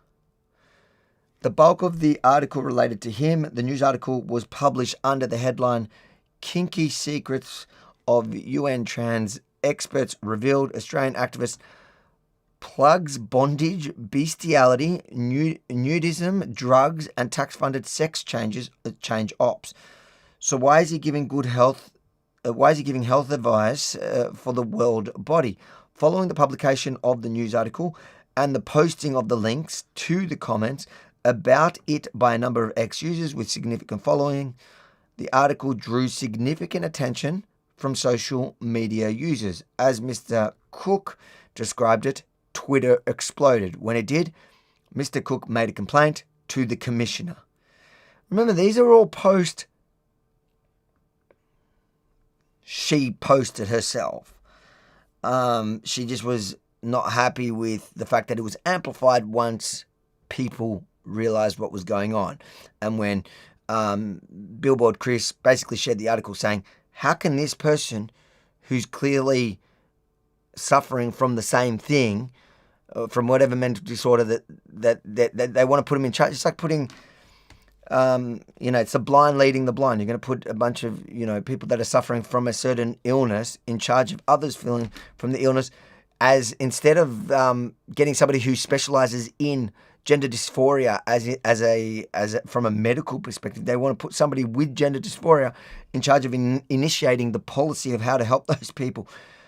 That's the problem. The world's gone mad. Anyways, Mr. Cook's complaint to the commissioner initially identified the Daily Mail article and a number of posts on X, including Mr. Elston's, as the cyber abuse material he wanted addressed. However, ultimately, it was only Mr. Elston's post that became the subject of the removal notice. Interesting. So the complaint was much broader, but it was only Billboard Chris's that had become subject of the removal notice. And thank goodness it was, because it was Chris that initiated the fight and X that jumped in, and the amazing lawyer Justin Quill, who's our lawyer who represented X, and the good team that Chris had, that managed to get us this win that we so desperately need, because this sets a precedence for the eSafety Commission. And a lot of people have been issued this letter. I know there's somebody else that we were going to help with this exact letter for another issue, and I dare say the eSafety Commissioner now is going to have to tread much more carefully. They are learning that they do not have the powers that they want and they think they thought that they had. On March 22 of 2024, the removal notice was given. The reasons given by the delegate for the decision to give a removal notice in relation to Mr. Elston's post included the following. The caption of the post misgenders the complainant and reiterates that this point is deliberate, which is likely intended to invalidate and mock the complainant's gender identity. The material also contained a statement that implicitly equates gender identity with psychiatric condition. The statement is deliberately degrading and suggests that all transgender people, and in this case the complainant in particular, have something that is wrong about their psychology owing to their gender identity. Further, the use of inverted commas around the terms trans people strongly suggests that the end user is promoting the idea that the complainant's gender identity is itself false.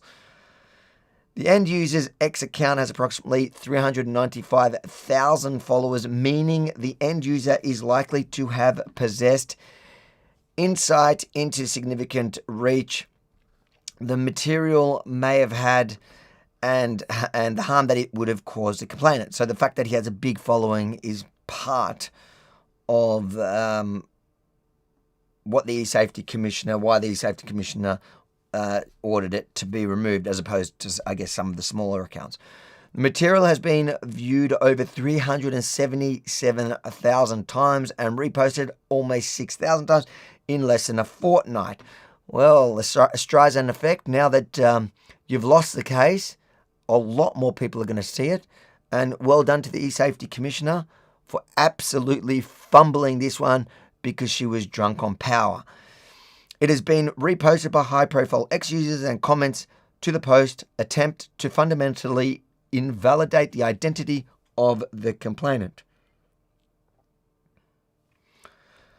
Due to the combination of the above reasons, an ordinary, reasonable person would conclude that it is more likely that the material was intended to have an effect of causing serious harm to the complainant. Now, remember what Billboard Chris told us in the interview at the time, and hopefully we'll speak to him shortly here. He said when they had to bring an ordinary and reasonable person, when the eSafety Commissioner had to bring the evidence of this reasonable and ordinary and reasonable person, as mentioned here, they actually bought the complainant, which is the whole argument, where essentially the Billboard Chris, he's saying, I don't think this is an ordinary and reasonable person. This is a problem. This is somebody that suffers from gender dysphoria or whatever mental illness, and the problem is you're actually putting them in charge of this thing because of the World Health Organization.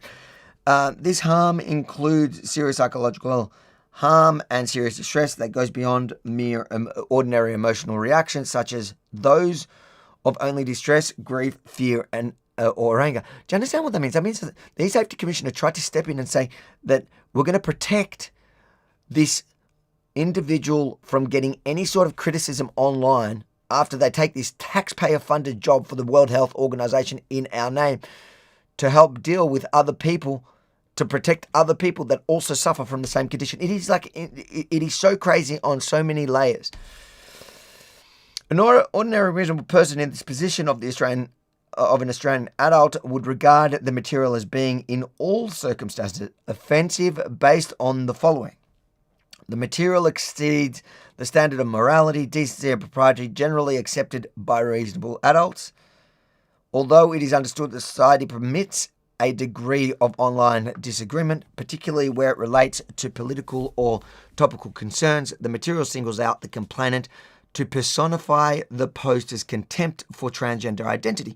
In addition, the material equates transgender identity with a psychiatric condition. The material, therefore, does not meet these standards. The material does not have any apparent literary, artistic, or educational merit.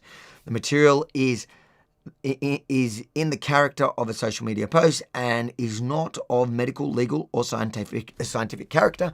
And I consider that while an ordinary reasonable person would consider the material offensive regardless of whether the complainant was transgender man or not. The offensiveness is heightened by the position of the complainant as a transgender man. Remember, this is what that was essentially the eSafety Commissioner's reasoning for demanding its removal, and essentially for what ended up being its geo-block in Australia, which must be lifted now. So that'll be interesting to see how long it takes for them to lift the geo-block, and I promise you when they do, I will retweet it.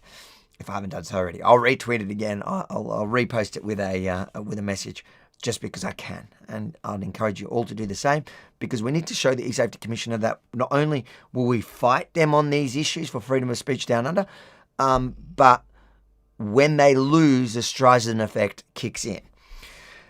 Now, 12. As far as can be discerned from the T documents, at the time the decision was made by the delegate of the Commissioner, the only material available to the delegate consisted of the post itself, the Daily Mail article, Mr. Cook's complaint, and the other post complained about.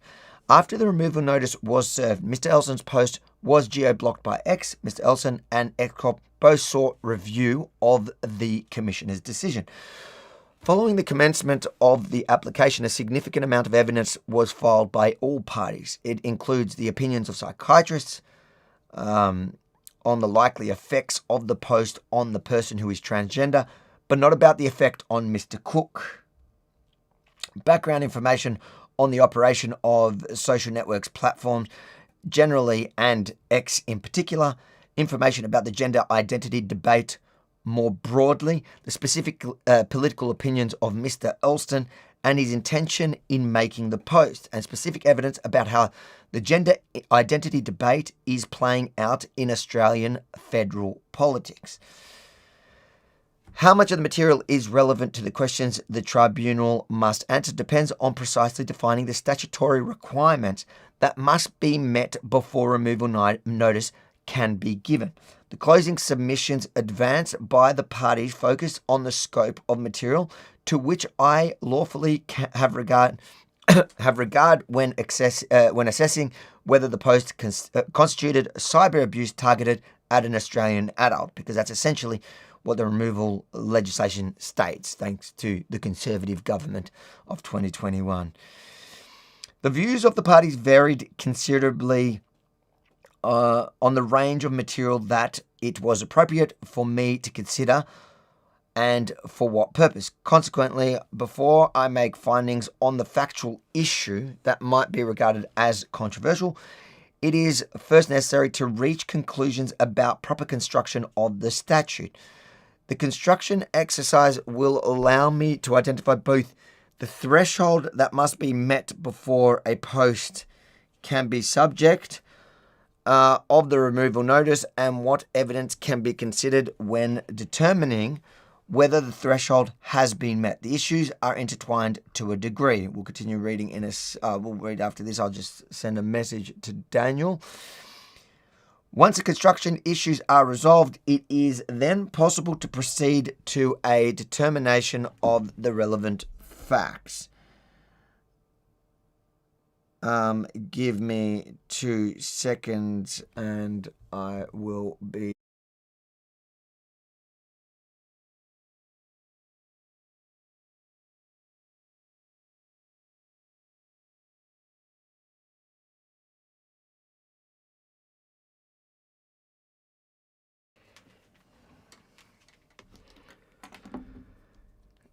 Sorry guys, just had we just had technical difficulties there. Sorry about that, but we're back on. So sorry, we got to about 10,000 people watching live, so across the platform. So make sure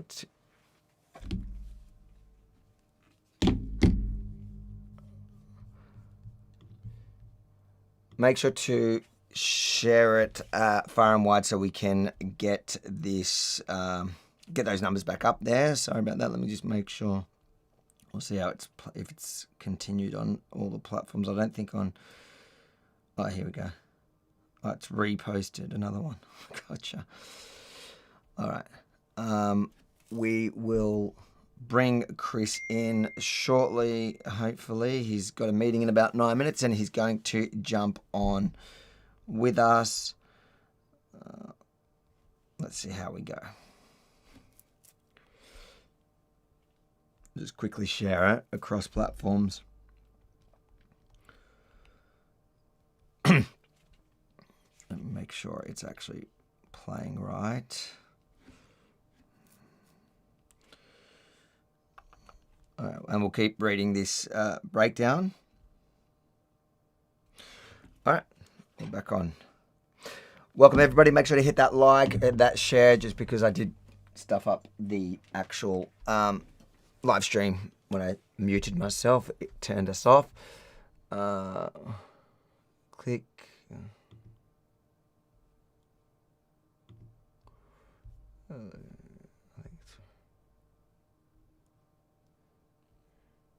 Okay. I guess it's just the Facebook ones didn't work, but that's fine.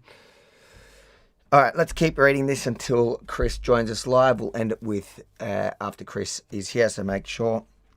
So what have we got? The statutory construction, the OLS.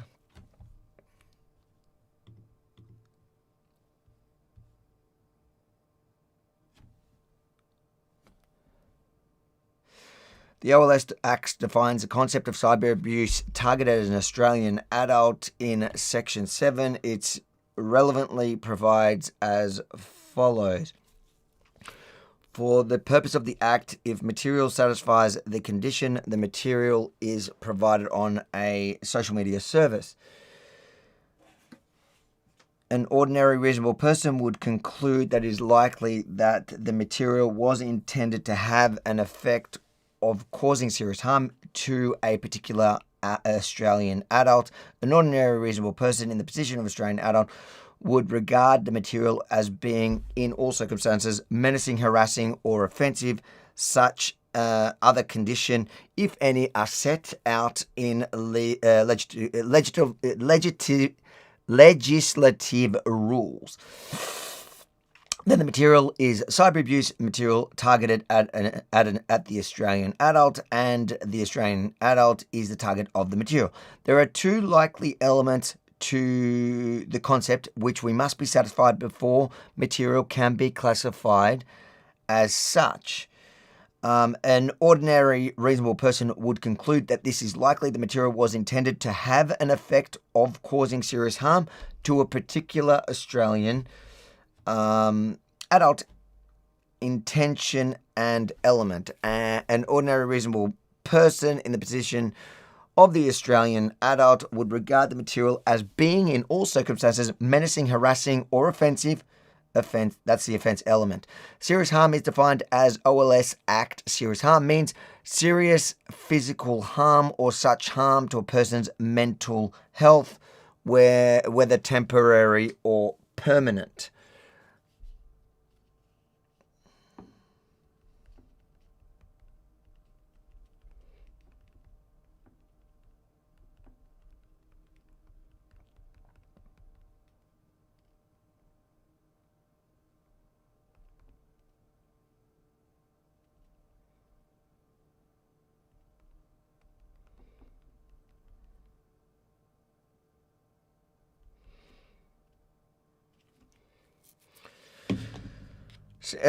Serious harm to a person's mental health includes serious psychological harm and serious distress, but not include merely or ordinary emotions, reactions such as those of only distress, grief, fear, or anger. It is worth noting that at this point that the cyberbullying and cyber abuse are specific forms of harm which the internet can facilitate. Material which a person across the field finds a person comes across and finds seriously distressing cannot be the subject of removal notice just because it's distressing or even seriously distressing. For the Commissioner's power to engage, there needs to be an intention, a concept I consider later in these reasons, to cause the serious harm, which can include psychological harm. The presence of the intention element is what converts Section 7 from a provision that would otherwise provide for a broadly available censorship tool based on emotional responses to posted material to a provision that protects people from a much narrower form of conduct that causing serious harm to a particular person was in the relevant sense intended. Most of the issues that arose were the result of the use of the concept ordinary reasonable person. That concept plays a particular role in the legal context, whether it plays the same or even similar role in the context of the OLS Act was a subject of dispute. To resolve the dispute is necessary to look first at the text of the intention element within the context of the OLS Act, identifying with some of the precision the mischief at which the provision is directed is important, as is a statutory context in which removal notice are given. Only when that has been done is it possible to determine what material should be considered when the tribunal is determining whether the intention element is satisfied. Having determined that what material is relevant to the consideration of the intention element, it is necessary to determine the thresholds that must be met before conduct constitutes as cyber abuse. To assist answering these questions, the passage which follows seeks to A. Identify material relevant to determining the mischief to which the cyber abuse provisions are directed. B. Consider the extent the Parliament had in mind that in-depth examination of the context in which posts have been made occur before finding of cyber abuse were made and removal notice issued. This assists to understand how the ordinary reasonable person test should be applied. C. Shed light on how Parliament sought to balance freedom of expression with the protective elements in the cyber abuse provisions. And D. Consider to what extent the concept of the cyber abuse covers what are known as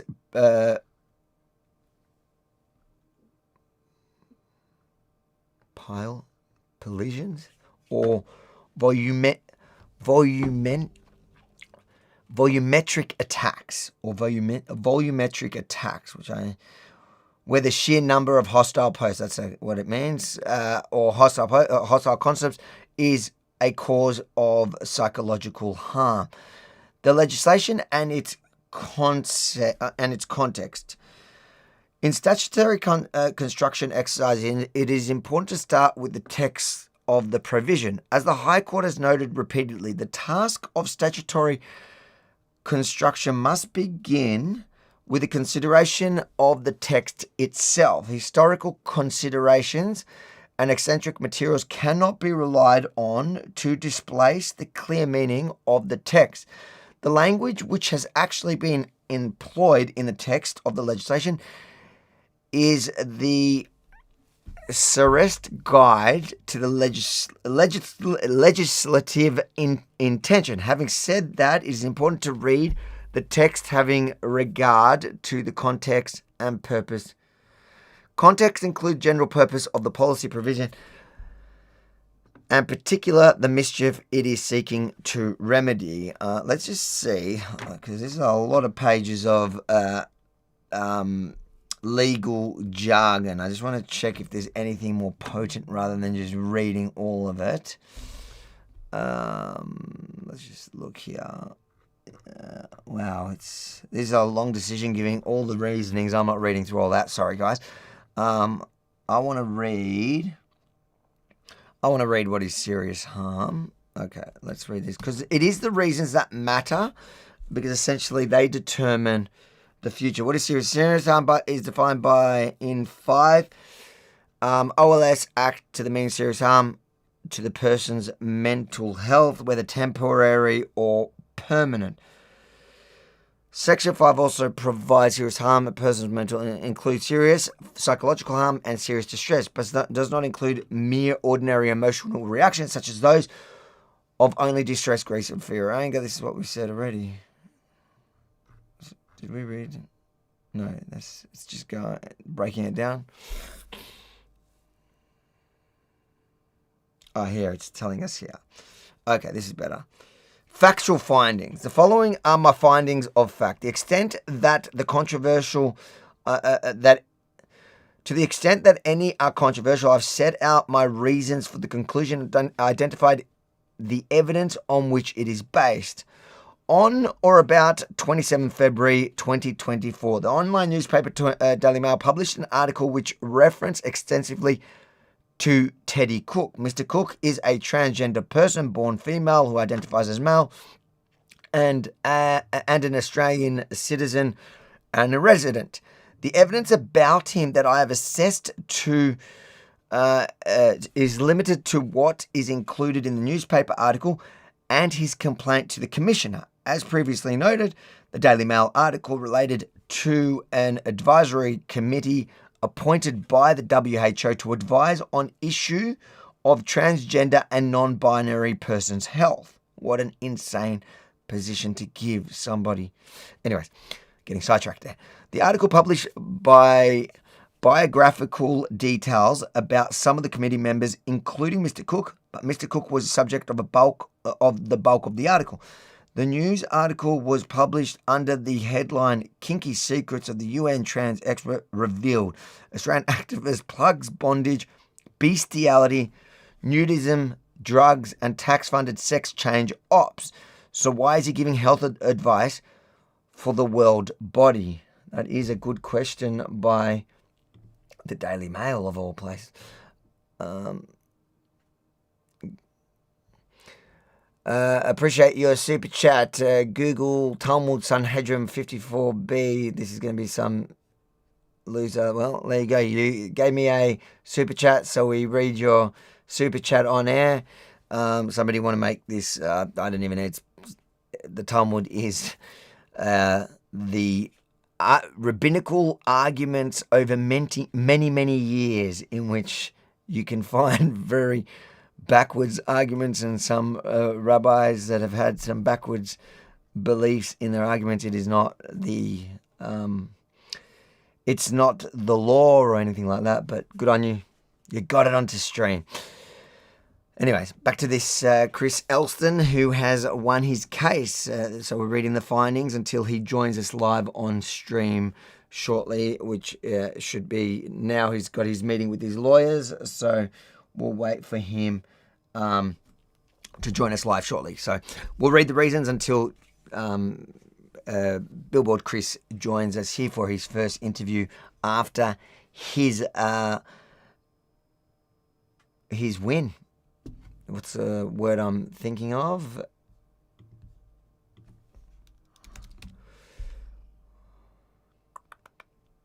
I've gone blank. Landmark win. That was the word I was looking for.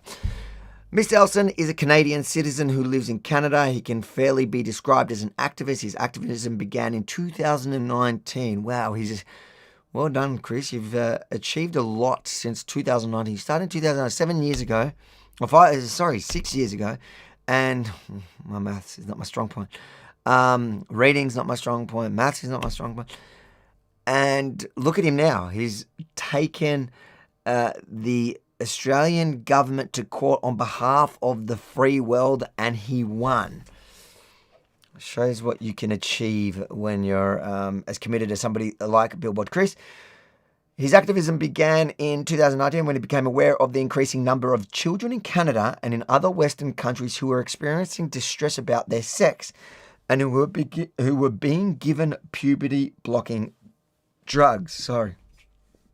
In July 2020, he saw news reports of a woman in the UK who put up a sign that said, "I love J.K. Rowling," which was taken down after one day by the Scottish Train Authority following Twitter complaints. In September 2020, Mr. Elston decided to pay for a billboard on the side of the street in Vancouver that said, "I love J.K. Rowling."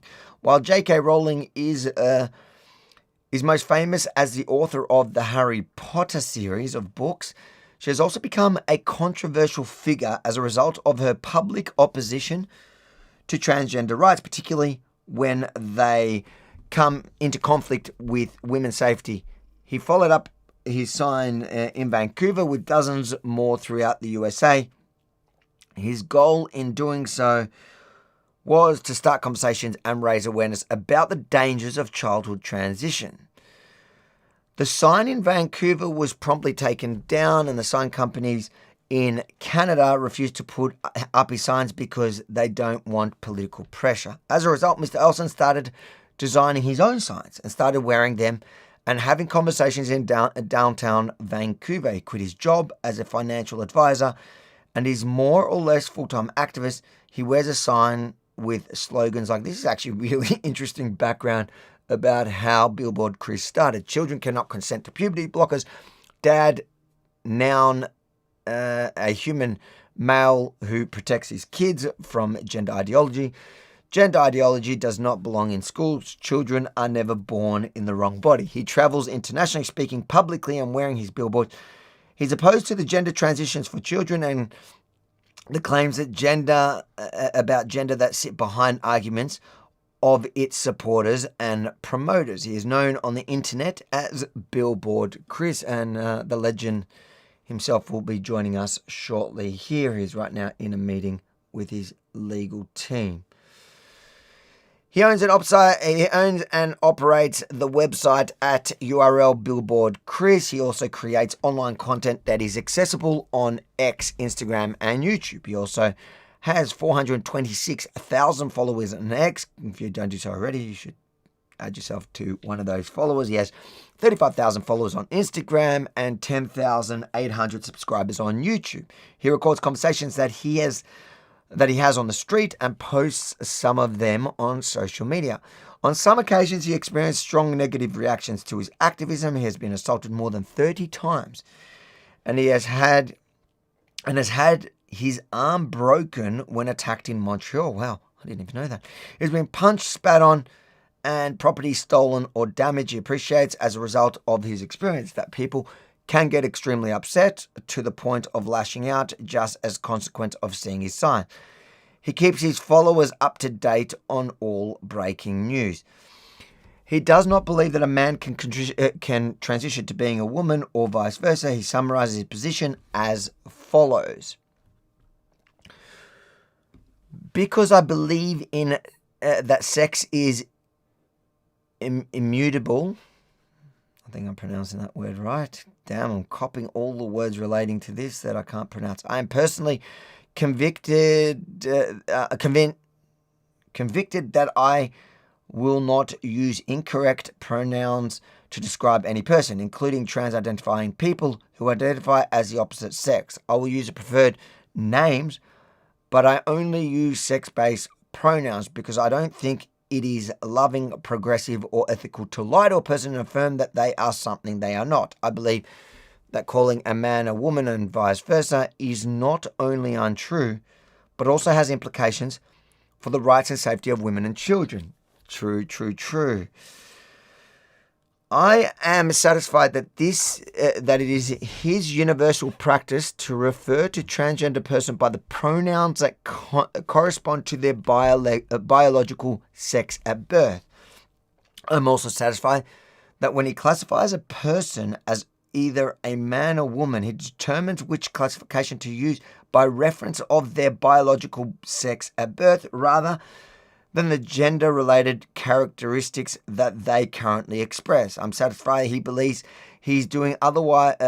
I am satisfied that he believes doing otherwise has implications for the rights and safety of women and children. I'm satisfied that he knows that his practice in this regard is offensive to the people who identify as transgender. Mr. Olsen read the Daily Mail article described above on 28 February 2024. Prior to reading the article, he had never heard of Mr. Cook. At the time he read the article, it included a number of photos. One photo depicted Mr. Cook wearing some type of harness, and another depicted a large black dog penetrating a man from behind. How embarrassing that they took this to court and the ruling that was handed down because the eSafety Commissioner thought she was a tyrant now has this as a written formal ruling that is now published. One photo depicted Mr. Cook, just let that sink in, wearing some type of harness, and another depicted a large black dog penetrating a man from behind. He's bloody sick. The Daily Mail article stated that the photos have been posted on one of Mr. Cook's social media accounts. Some of the published pictures included an Instagram handle. Soon after reading the article, Mr. Elston reposted the article on his X account. Billboard Chris with the caption, "This woman, yes, she's female, is part of the panel of 20 experts hired by the WHO to draft their policy on caring for trans people. People who belong in psychiatric wards are writing the guidelines for other people who belong in psychiatric wards." Only one X handle was included in the post, that of the WHO. The effect of the use of the handle on the X platform is the person will be notified about the post and it may be displayed on their feed and the feed of their followers. Is it? I don't think that's right. I don't think it'll be displayed on their feed. What do you mean by that? I don't know. It doesn't really matter. But does X really work like that? I think that's a misunderstanding. It just notifies them and gives them any notification of anyone else. I don't think it goes onto their feed. Anyways, whatever. Mr. Elston gave the following evidence relevant to the to determining what he intended in publishing the post. I don't think we need to read that. I want to know what the reason is. I approach evidence with some caution. In particular, statement my post was not saying that all people identifying as trans people belong to a psychiatric ward. It was a criticism that people with psychiatric conditions are drafting policies with psychiatric conditions. That is not what the post says. The evidence, along with the number of Mr. Elston's answers in cross-examination, sought to soften the more literal meaning of the post, conveys that transgender people belong in psychiatric wards. Despite the evidence, I'm satisfied that an ordinary, reasonable person, this is what's important. We can read the evidence, but I don't think we need to. Despite the evidence, I am satisfied that an ordinary, reasonable person would read the post as saying that transgender people, including Mr. Cook, belong in a psychiatric ward. Okay, that's good. And it still didn't rule against him. People following Mr. Elston on X would have had his comment included in their feeds along with the link to the Daily Mail article. There is no evidence before me that suggests that at the time Mr. Elston uploaded his post to X, Mr. Cook was following him on X. There is no evidence that Mr. Elston sought to distribute his post beyond the people who were already following him. His contribution did not appear as a comment in the Daily Mail article. Mr. Cook became aware of the Daily Mail article was about to be published on the 28th of February 2024 when a journalist contacted seeking comment.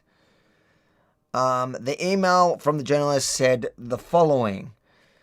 "Hello, Teddy. I hope you're doing well today. I'm writing again for the Daily Mail about the WHO's Trans Health Panel, in particular the panelist Teddy Cook.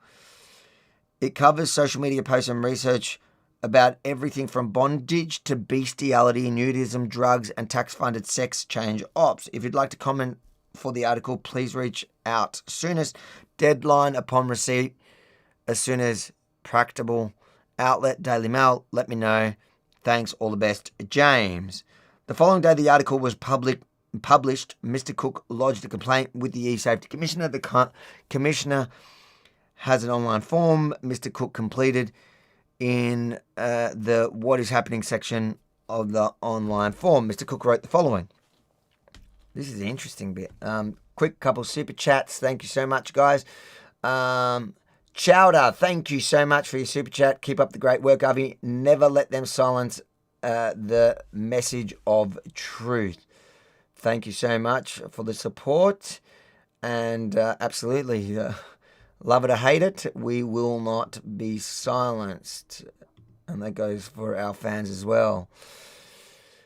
Marge, thank you for the super chat. Really appreciate the support. We're back up to 3,000 now across our platforms. Obviously, I think we hit like 15,000, but it got dropped because of my technical glitch. Anyways, so make sure to like, comment, and share the stream. We got Chris coming in soon, so I'll just make sure to let him know just to. All right.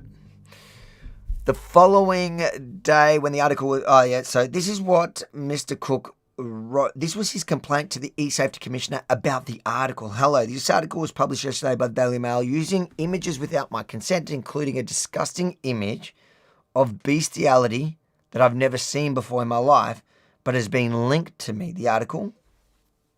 Let's see if we can open that. Does it? No. The Daily Mail, unlike everyone else, must have caved because the article's not working. Twitter has exploded about this article, with Catherine Deves, another legend, sharing it, and individuals like Kit Kowalski continued to share it, and imagery of me without my consent, with commentary that is truly so transphobic and homophobic. My family and friends are really distressed, and I would like the Twitter photo to be removed at the very least.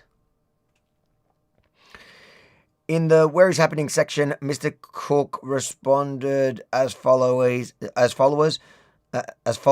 Where was the cyber abuse been happening? On what platform?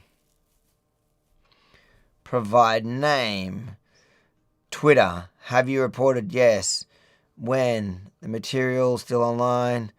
Then he gives all these posts. Interesting, have they? Just want to see if they're still up. Oh, so annoying. It's not just linking to my X account. Anyways. Alright, so he's given a bunch of links. And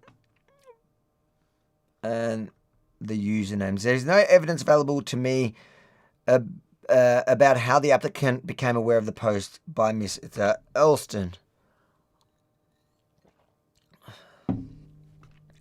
Staff for the Commissioner responded on March 1, 2024 and advised the Daily Mail article and the X post had been reviewed, resulting in the following action. We have sent informal requests to X regarding the post shared by Billboard Chris for them to review, consider appropriate action under their policies. We'll let you know once we receive an update from them. From what we can see, the X post by James or whatever has already been removed. Unfortunately, the remaining material that you reported to us, including the Daily Mail article, does not meet the criteria under the Act for us to seek removal action. We recommend that you consider reporting Daily Mail article to the Australian Press Council. You can also consider reporting X post directly to X. We've included information how to do that. Also, it's interesting because that article seems like it's disappeared. I wonder what the Daily Mail has done. On evidence available to the tribunal, it appears that Mr. Menno also misgendered Mr. Cook, which suggests that it is not only the aspect of Mr. Elston's post that initially prompted action by the Commissioner's staff. On March 8,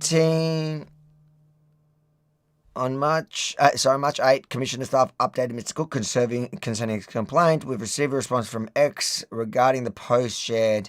Unfortunately, X did not take action against the post as they did not find it a violation of the X rules.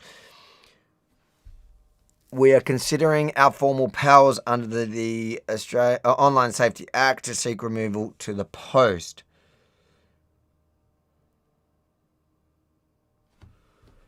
Baz, welcome to the stream. What is it? Great, Avi, I appreciate you, Dodge journalism. Have you ever spoken to Tulsi TV? I have sent him shout out. Cheers, mate. Well, thank you for the super chat and welcome. I know it's earlier than our normal Tuesday nights, but Rukshan is off, so we're going to have Billboard Chris hopefully soon. We have friends in common. I don't think I've actually spoken to him directly. He does some fantastic work, and people should check out his channel for sure. But yeah, our paths will definitely cross. We have a lot of friends in common. Mr. Cook responded as follows. Thanks so much for your response. It's so appreciated. Attach a screenshot of my report. I haven't heard anything from X yet either. I can see that the bestiality picture, which is a photo I took in 2013 an artwork at Mona in Hobart, has been changed to me in a back brace. Take care and thanks again. Isn't that funny? He or she at first said that she doesn't know where it came from. She's never seen it. Remember here above she said, so earlier this exact photo, the bestiality picture, which is a photo I took in 2013 of an artwork at Mona in Hobart. In the original complaint to the eSafety Commissioner. Let me just see if we get, where is the actual post? Where is the complaint? Oh, here. Yeah, here. Including a, look at this. Including a disgusting image of bestiality that I've never seen before in my life, but has been linked to me. That was the complaint to the eSafety Commissioner. Then, casually, I can see that the bestiality picture, which is a photo I took in 2013 of artwork at a Mona in Hobart. So not only sick, also a liar. Anyways, that's interesting. I'll check in with Chris in 7 minutes and I'll see how he's going because his meeting was at 6, so I'm assuming it'll take him a bit of time just to talk it out. On the 22nd of March, a delegate of the Commissioner made a decision to issue a removal notice for the reasons extracted at paragraph 11 above. Review of that decision has now been sought. After the post was removed, Mr. Elston posted a further 31 times in relation to Mr. Cook. Posts concerning Mr. Cook by Mr. Elston had a total of 18,200 reposts, 84,000 likes, 2,774 replies, and 6.6 million views. Expert evidence. A large volume of what was described as expert evidence was filed in the proceedings, and oral evidence of these experts occupied a significant amount of hearing time. It fell into 5 broad categories. It's quite interesting. Evidence about the sociological functioning of the internet generally, and evidence about functioning of the X platform in particular. Even with all that evidence, it doesn't seem like what are they called? They're not judges in the tribunal.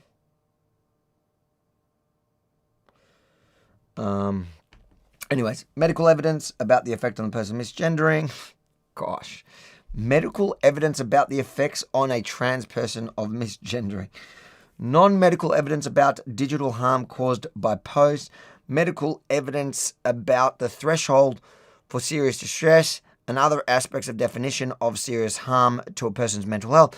Evidence about what could be broadly described as transgender issues and the public debate in relation to them. Because the Commissioner took the approach that a range of material that could be considered when determining whether the intention element was satisfied was limited, there was less focus in submissions on how available evidence should be deployed when considering whether the necessary components of the intention was satisfied. Evidence about X platform on the internet, X platform and the internet. In my assessments, evidence about the functioning of the internet function, that's whatever. I'm not really interested in that. Let's just see if we can find more about the actual law. Yeah, I don't really care about any of that. The association. Medical evidence concerning serious distress. As I've already noticed, medical evidence concerning what would constitute serious distress was not helpful. The experts attempted to use medical expertise to address the question of whether the statutory phrase serious distress require the existence of diagnosable psychological condition. The meaning of the phrase serious distress is for the tribunal to determine and not a matter of expert opinion. Medical evidence concerning the effect. That's interesting. Medical evidence concerning the effect of the post and misgendering in particular. The expert medical evidence of the effect of misgendering needs to be approached with some caution. Stated broadly, the question the evidence addresses is whether misgendering or other aspects of the post could cause or would likely cause serious distress to a transgender person. While this might be a helpful foundation upon which further evidence can build, it is not the statutory question that the tribunal must address. The question to be determined is whether the ordinary reasonable person would draw a conclusion that the poster intended to cause serious harm, which includes serious stress. Some subjective knowledge on the part of Mr. Elston is required. There is no evidence of that kind before the tribunal. The position taken by the Commissioner was that the ordinary reasonable person would appreciate that to call a transgender man a woman would be to act contrary to the transgender man's wishes. So much can be accepted. However, it does not lay much of a foundation for concluding that Mr. Elston intended to cause Mr. Cook serious harm simply because he went against the wishes. In terms of Mr. Elston's subjective knowledge, the highest the evidence rose was his concession in cross-examination. That is the course of his activism. He has seen his signs evoke a variety of responses. Sometimes my signs elicit negative responses from people, which can include verbal abuse and physical abuse. He also aware that suicidal ideation among transgender people who have undergone sex reassignment surgeries was significantly higher than the general population, which we know that's like the underlying problem. In these circumstances, the medical evidence that misgendering could cause serious distress provides only limited assistance. The assistance is diminished further because there is little agreement between the expert psychiatrists, because you're not allowed to really have this debate, isn't it? Because if you have this debate, it would probably prove everything against the narrative. That's the truth in all of this. Dr. Amos described the literature on the psychological impact of online misgendering on transgender adults as sparse.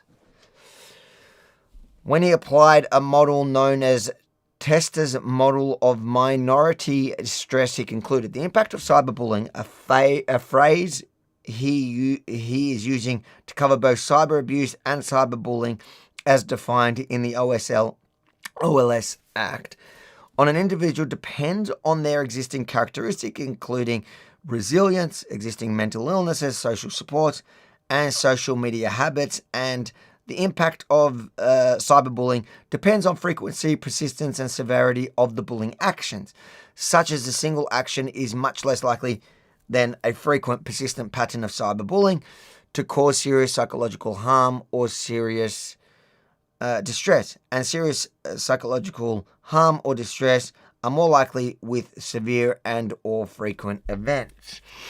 Thus, the research suggests that a single social media post is unlikely to cause serious psychological harm or serious distress over and above ordinary emotional reactions. A single post with extreme material such as specific and credible threats or video with violent, sexual or disturbing content might interact with pre-existing specific stresses such as, it's all obvious, mate, yeah.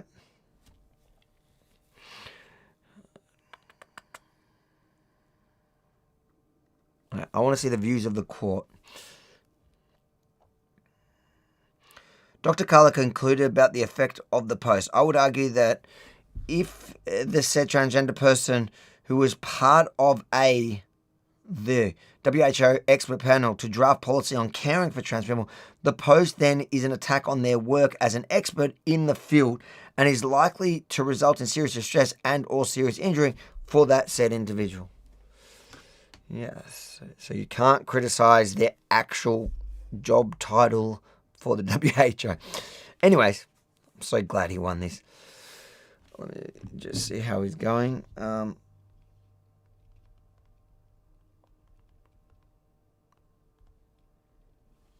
Just text our friend there to see if he's going to hopefully log in very shortly so we can get his reaction. The Commissioner also relied on a report from Professor Kova. Professor Kova provided useful information about the ways which platforms increase prominence. Blah blah. Not really caring.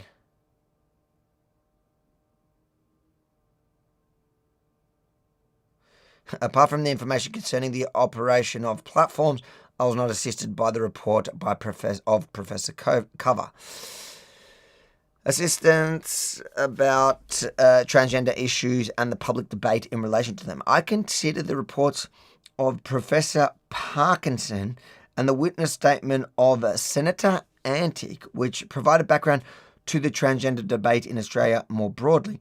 Neither statement provided assistance on the application of the statutory test to the particular facts of this case.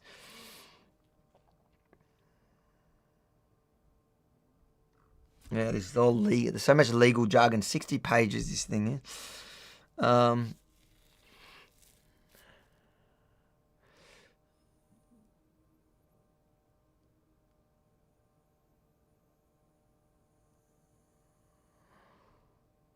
When all the evidence is considered, I am not satisfied that an ordinary reasonable person would conclude that it was likely that Mr. Elston intended the post to have an effect of causing serious harm to Mr. Cook in the sense of serious distress, physical harm, or harm to his mental health. I don't doubt that Mr. Elston was indifferent to whether his post had that effect, but that is not sufficient to establish intention.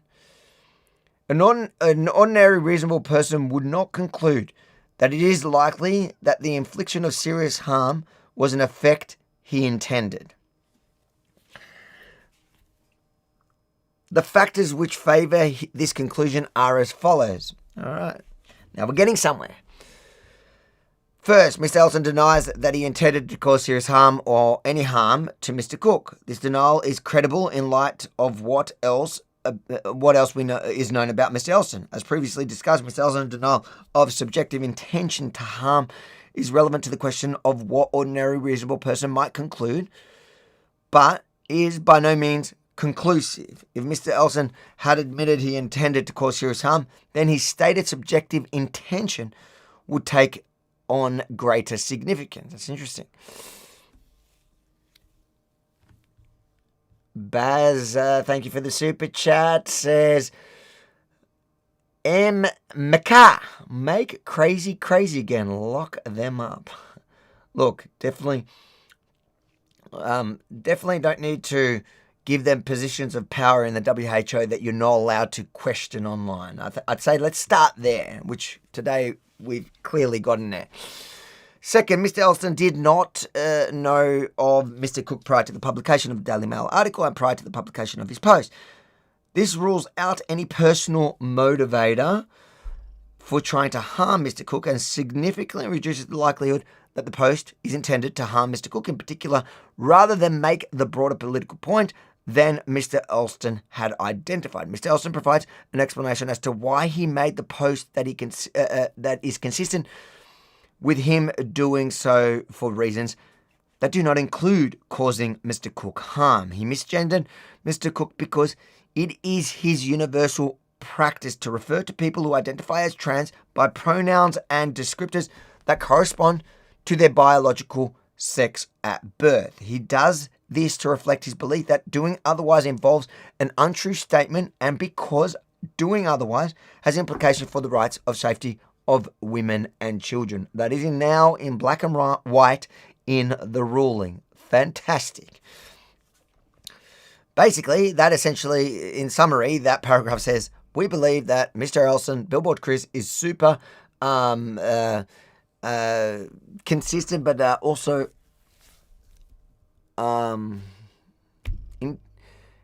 acting from a position of integrity. He is he's consistent and he's standing for what he believes in as a matter of principle of the issue, rather than it being targeted at a specific person. This is not about Mr. Cook. Third, Mr. Elson did not take steps to draw the post to the attention of Mr. Cook. The post looks to be the kind of post that Mr. Elson's followers appreciate, but not one that Mr. Elson specifically intended would be drawn to Mr. Cook's attention. For the post to do any harm, it needed to be read by Mr. Cook. While I'm satisfied that Mr. Elson was indifferent to whether the post did come to Mr. Cook's attention and indifferent to whether or not it distressed him, there is no evidence to support the conclusion that the post was made with the intention of it being brought to Mr. Cook's attention, which is interesting. I didn't realize that is a level that you had to kind of make a standard. They had to prove that you wanted it to reach that specific person. If it had been Mr.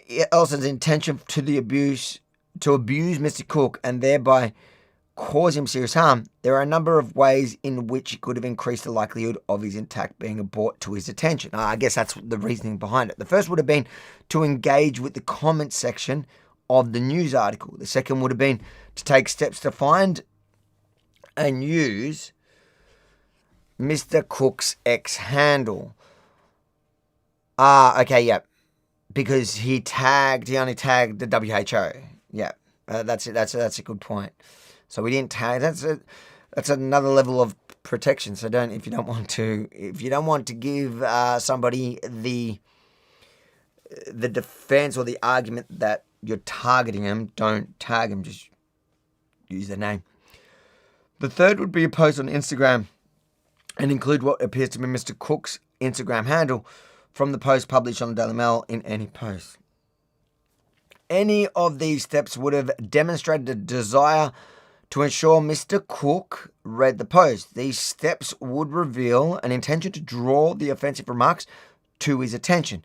He took none of these steps. In the absence of any of these steps being taken to bring the post to Mr. Cook's attention, it is difficult to discern any intention to cause him serious harm when the post was only published by Mr. Elston's followers. The Commissioner's position is that I shall find that when the post was made, it was inevitable that the post would come to Mr. Cook's attention. I am not aware of any basis on which I can conclude that. And the Commissioner did not refer me to any relevant evidence. In the absence of finding that to that effect, it is difficult for a reasonable person to find that Mr. Elson intended to cause Mr. Cook serious harm by making the post. That is all very interesting if you unpack what they're saying there. So essentially, because the eSafety Commissioner couldn't prove or convince the tribunal that that Billboard Chris was trying to bring the post to the attention of Cook, of the person, then it by definition meant how could you argue that he was trying to hurt Mr. Cook, Mrs. Cook, whatever, the person he was writing about? He's saying he was just talking about his political issue. He was indifferent to whether that it was hurting them, but you can't, the Safety Commissioner can't say he did it with the intention of serious harm, which is interesting to note, because I think then you are somewhat protected by the sounds of it if you don't tag so if you're going to misgender someone specifically, you can put their name as part of the article, whatever, but don't tag them. If you tag them, then you're lining yourself up for that potential argument. I find that interesting. I don't know what you guys think. Let me know in the comments.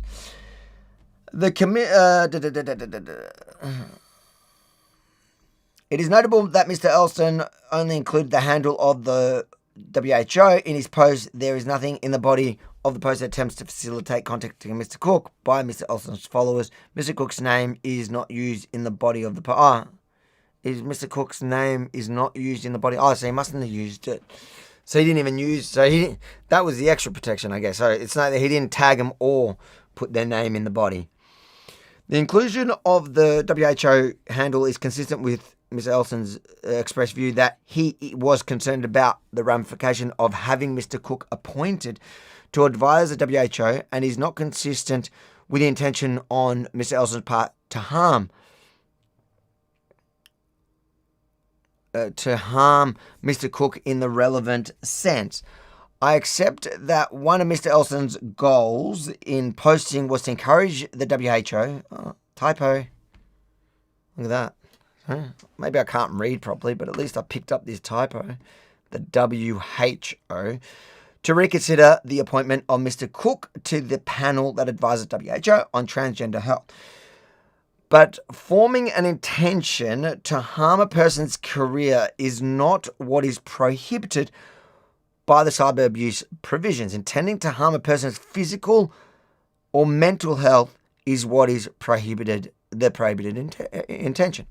This is actually, I don't know if you guys are finding this interesting, but the reasons are super interesting. Once we got to this part of the reasoning, it is a 60-page reasoning. This is page 55, but once you've got through all the legal jargon and you actually hear them, I don't know what they're called. It's not a judge.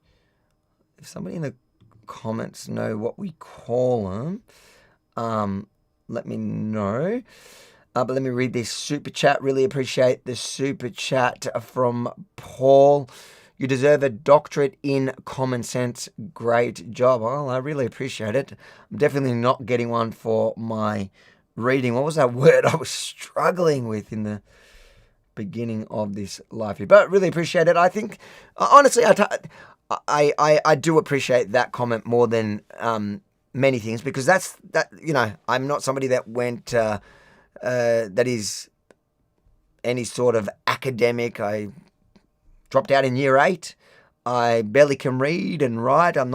Those are not my strength. My communication strength, I just speaking to the average person, talking like the average person.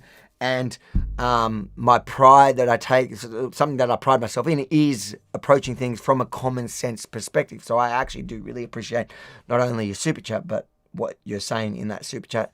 So thank you. And thanks to everyone for joining us here. Hopefully shortly Chris will join us live here. He hasn't. His meeting's been going for about 45 minutes. So hopefully we can get him on here for his reaction live very shortly. Hit the like, hit the share, hit the subscribe, hit the notification bells. And we will... What time is it? All right. Fourth, the post and its context does not suggest that in making the post, Mr. Elston was seeking to trigger a pile-on. To the extent that Mr. Elston's post revealed anything about Mr. Cook's work, his work or his identity, it was the result of reproducing information that was already in the public domain following the Daily Mail article, which is like, yes. Associate Professor Graham, in his report, noted online abuse can be coordinated and targeted at an individual known as digital hostility. What the heck? And can lead to serious harm, including suicide. That is true, but I don't think this kind of meets that freaking thing like that. I'd agree with that idea when you're talking about, teenagers. A multitude of studies highlighted the persuasive problems of harassment of public figures on Twitter, particularly female journalists. What a load of bollocks. Mate, look at how I'm trolled online. Why does it, in particular, although, according to this person, I could be a female journalist, so I take that back.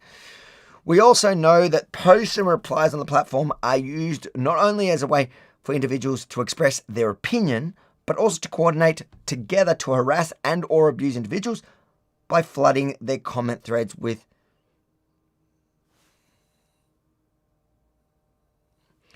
hateful and uncivil. Their comment threads with hateful, uncivil messages, or by posting and mentioning their names and or username handle repeatedly, and in synchronized fashion to overwhelm and intimidate them.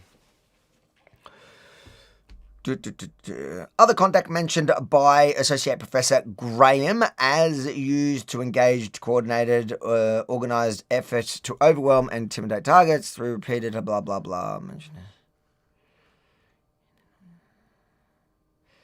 Ms. Elson made a single post. He did not seek out, saying by tagging them. That was the evidence giving, which he didn't do.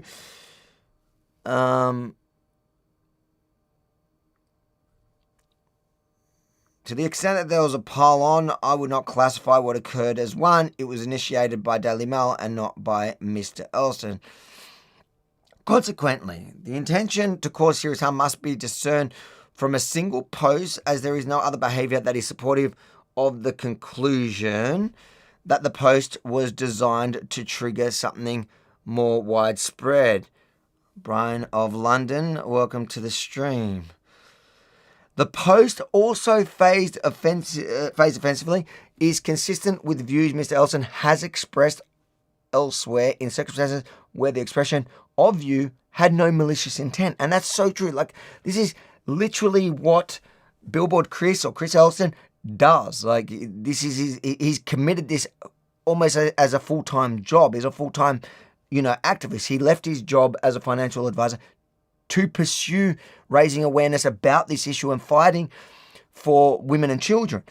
So there was no malicious intent. It was just, for example, his statement placed on billboards that he had prepared to wear in public, children are never born in the wrong body, expresses the same idea about immutability of biology that he expresses, albeit much more proactively in the post. When the evidence is considered as a whole, I am not satisfied that the ordinary reasonable person would conclude that by making the post, Ms. Elson intended to cause Mr. Cook serious harm. In the absence of evidence that Ms. Elson intended that Mr. Cook would receive and read the post, and in the light of the broader explanation as to why Ms. Elson made the post, I am satisfied that an ordinary reasonable person would not conclude that it is likely that the post was intended to have an effect of causing serious harm to Mr. Cook. Fan-bloody-tastic.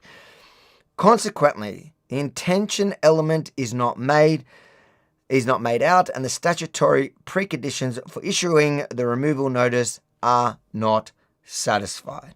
Decision. The decision is to issue a removal notice. The decision to issue a removal notice is set aside. A decision to refuse to issue a removal notice is substituted. Okay, that just means he won. So his solicitors, these are his solicitors, which were part of that group. Thompson Greer, which is Justin Quill, who has... Oh, this is actually the relevant post that we couldn't find in Australia. Now you can legally put it up. This is it. You see, this is it. This is attachment. So it's showing that he didn't even put the images. This was the images that was automatically... Oh, there we go. Chris is perfect timing. Coming on now. Yep.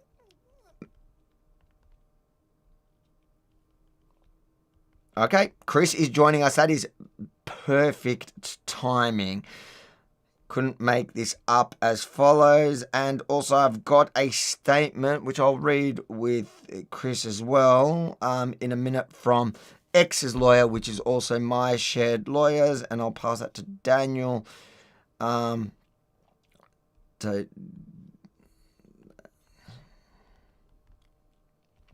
I'll...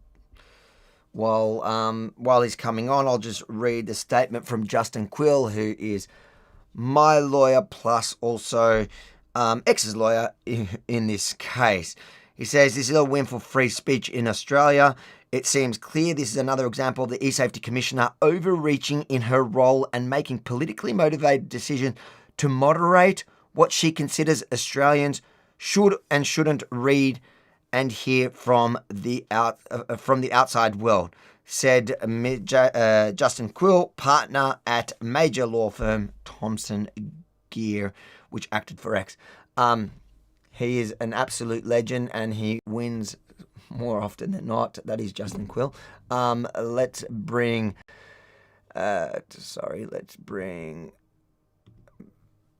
Hello. Friend on here. There is the winner himself. Welcome to the show, the party. We've been here now. We actually dropped out in the middle. We had 15,000 and then we crashed it out. Oh, no. We've got 5,000 with us here. Start with this. How are you feeling, mate? Congratulations. Feeling great. I've skimmed most of the ruling. I just had a 45 or hour-minute call with all of our lawyers. And let me tell you what our lead lawyer, Stephen Maloney, said. This decision will have a societal impact in Australia. It provides a safe roadmap for free speech in this country that intends for those. So it provides a safe roadmap for free speech in this country for those who intend to genuinely debate matters and not hurt people. And there are so many paragraphs in that ruling that are just amazing. He said that this goes far beyond the worst nightmare that the eSafety Commissioner could have expected from this outcome.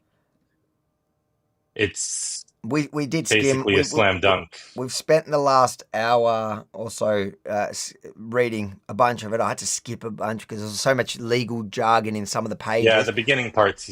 And it kept catching me out. Middle. I couldn't pronounce words and I was just getting mocked in the comments. So, So, on a personal level, how are you feeling? And then we'll get to the broader implications of it. I'm thrilled. This is a very big deal. I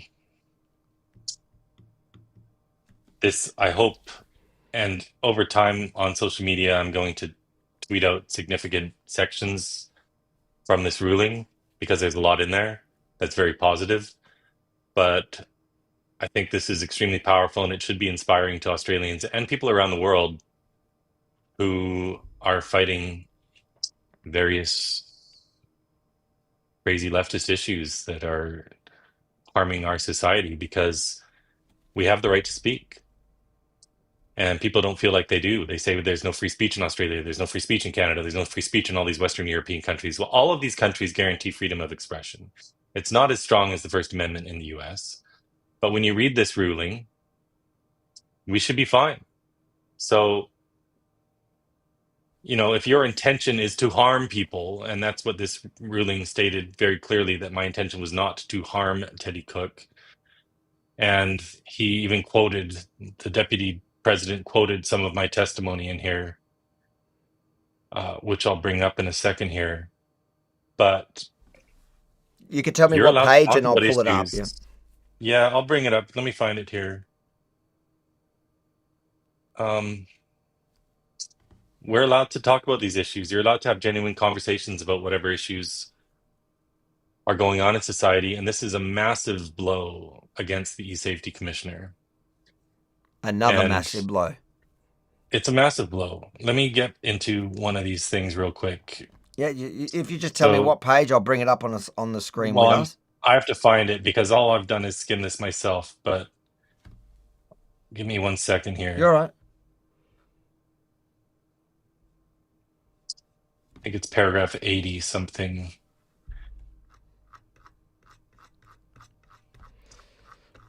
This is obviously great for Australia. This sets a precedent for numerous speech issues going forward. It sets a precedent for numerous issues to do with the harms of gender ideology going forward. You can call a woman. You can call a man. This misgendering nonsense that the eSafety Commissioner wants to deem cyber abuse, well, that's just been flattened completely. Do you know what I found interesting when we were reading the evidence? So the first complaint was against the Daily Mail, and where Cook basically says they've included this photo that I've never seen in my life and attached it to me. And then the next correspondence with the eSafety Commissioner admits that she'd taken it in 2013, and I'm just He was lying. Yeah, you just see the double thing. It's like just Yeah, be we knew as this a year victim as ago possible. because we did a freedom of information request and we got all these documents. They're called the T documents, I think, whatever their jargon is for it. But yes, she says in an early email to the eSafety commissioner that she'd never seen this picture, and then she says in another email a few days or a week later or whatever that she took the picture herself of the dog sodomizing the man from some museum that she saw it in. So she's just a liar. Don't you They ever didn't do try to that? call her. They didn't even call her for the 5-day hearing. I mean, this ruling couldn't be better. The deputy director of the administrative tribunal is lambasting the opposition because all the experts they called, their evidence was completely weak. It wasn't compelling, and it was contradictory at times. And we knew this at the time when we were sitting in the hearing. I felt like we were going to win, but the deputy director really gives nothing away. He was impossible to read. Yep. So you never know how these things are going to go. But I did think we were going to win, but you never know. But in paragraph 140 of this ruling, Avi, he states... But which 140 did you say? 140? Yeah, paragraph 140. The deputy director states he does not believe that a man can transition to being a woman or vice versa. He summarizes his position as follows, and he's quoted my actual testimony here from the tribunal, which is, he's quoted my words, which are, because I believe that sex is immutable, I am personally convicted that I will not use incorrect pronouns to describe any person, including trans-identified people who identify as the opposite sex. I will use their preferred names, but I only use sex-based pronouns because I don't think it is loving, progressive, or ethical to lie to a person and affirm that they are something that they are not. I believe that calling a man a woman and vice versa is not only untrue, but also has implications for the rights and safety of women and children.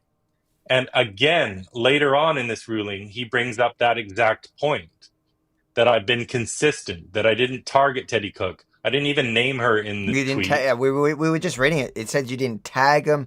You tagged the WHO because clearly your problem was that you were questioning putting somebody in charge that had these whatever issues. And you were consistent in your advocacy the whole time.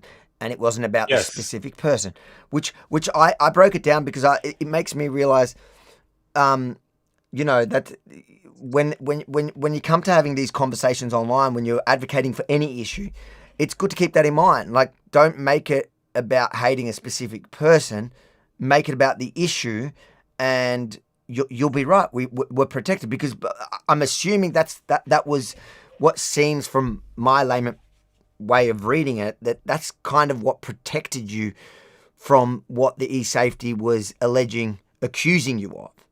Because the accusation was that you targeted... There has to be an intention of harm. There has to be an intention of harming the person. And in the beginning of the ruling, and I'll figure out how to tweet out this whole ruling in the PDF or whatever, it's talking about some of the statutory requirements and how there's a higher threshold for what they consider adult cyber abuse as compared to child cyber abuse. And it doesn't just constitute words that someone might be offended by, because adults are supposed to be more resilient than children.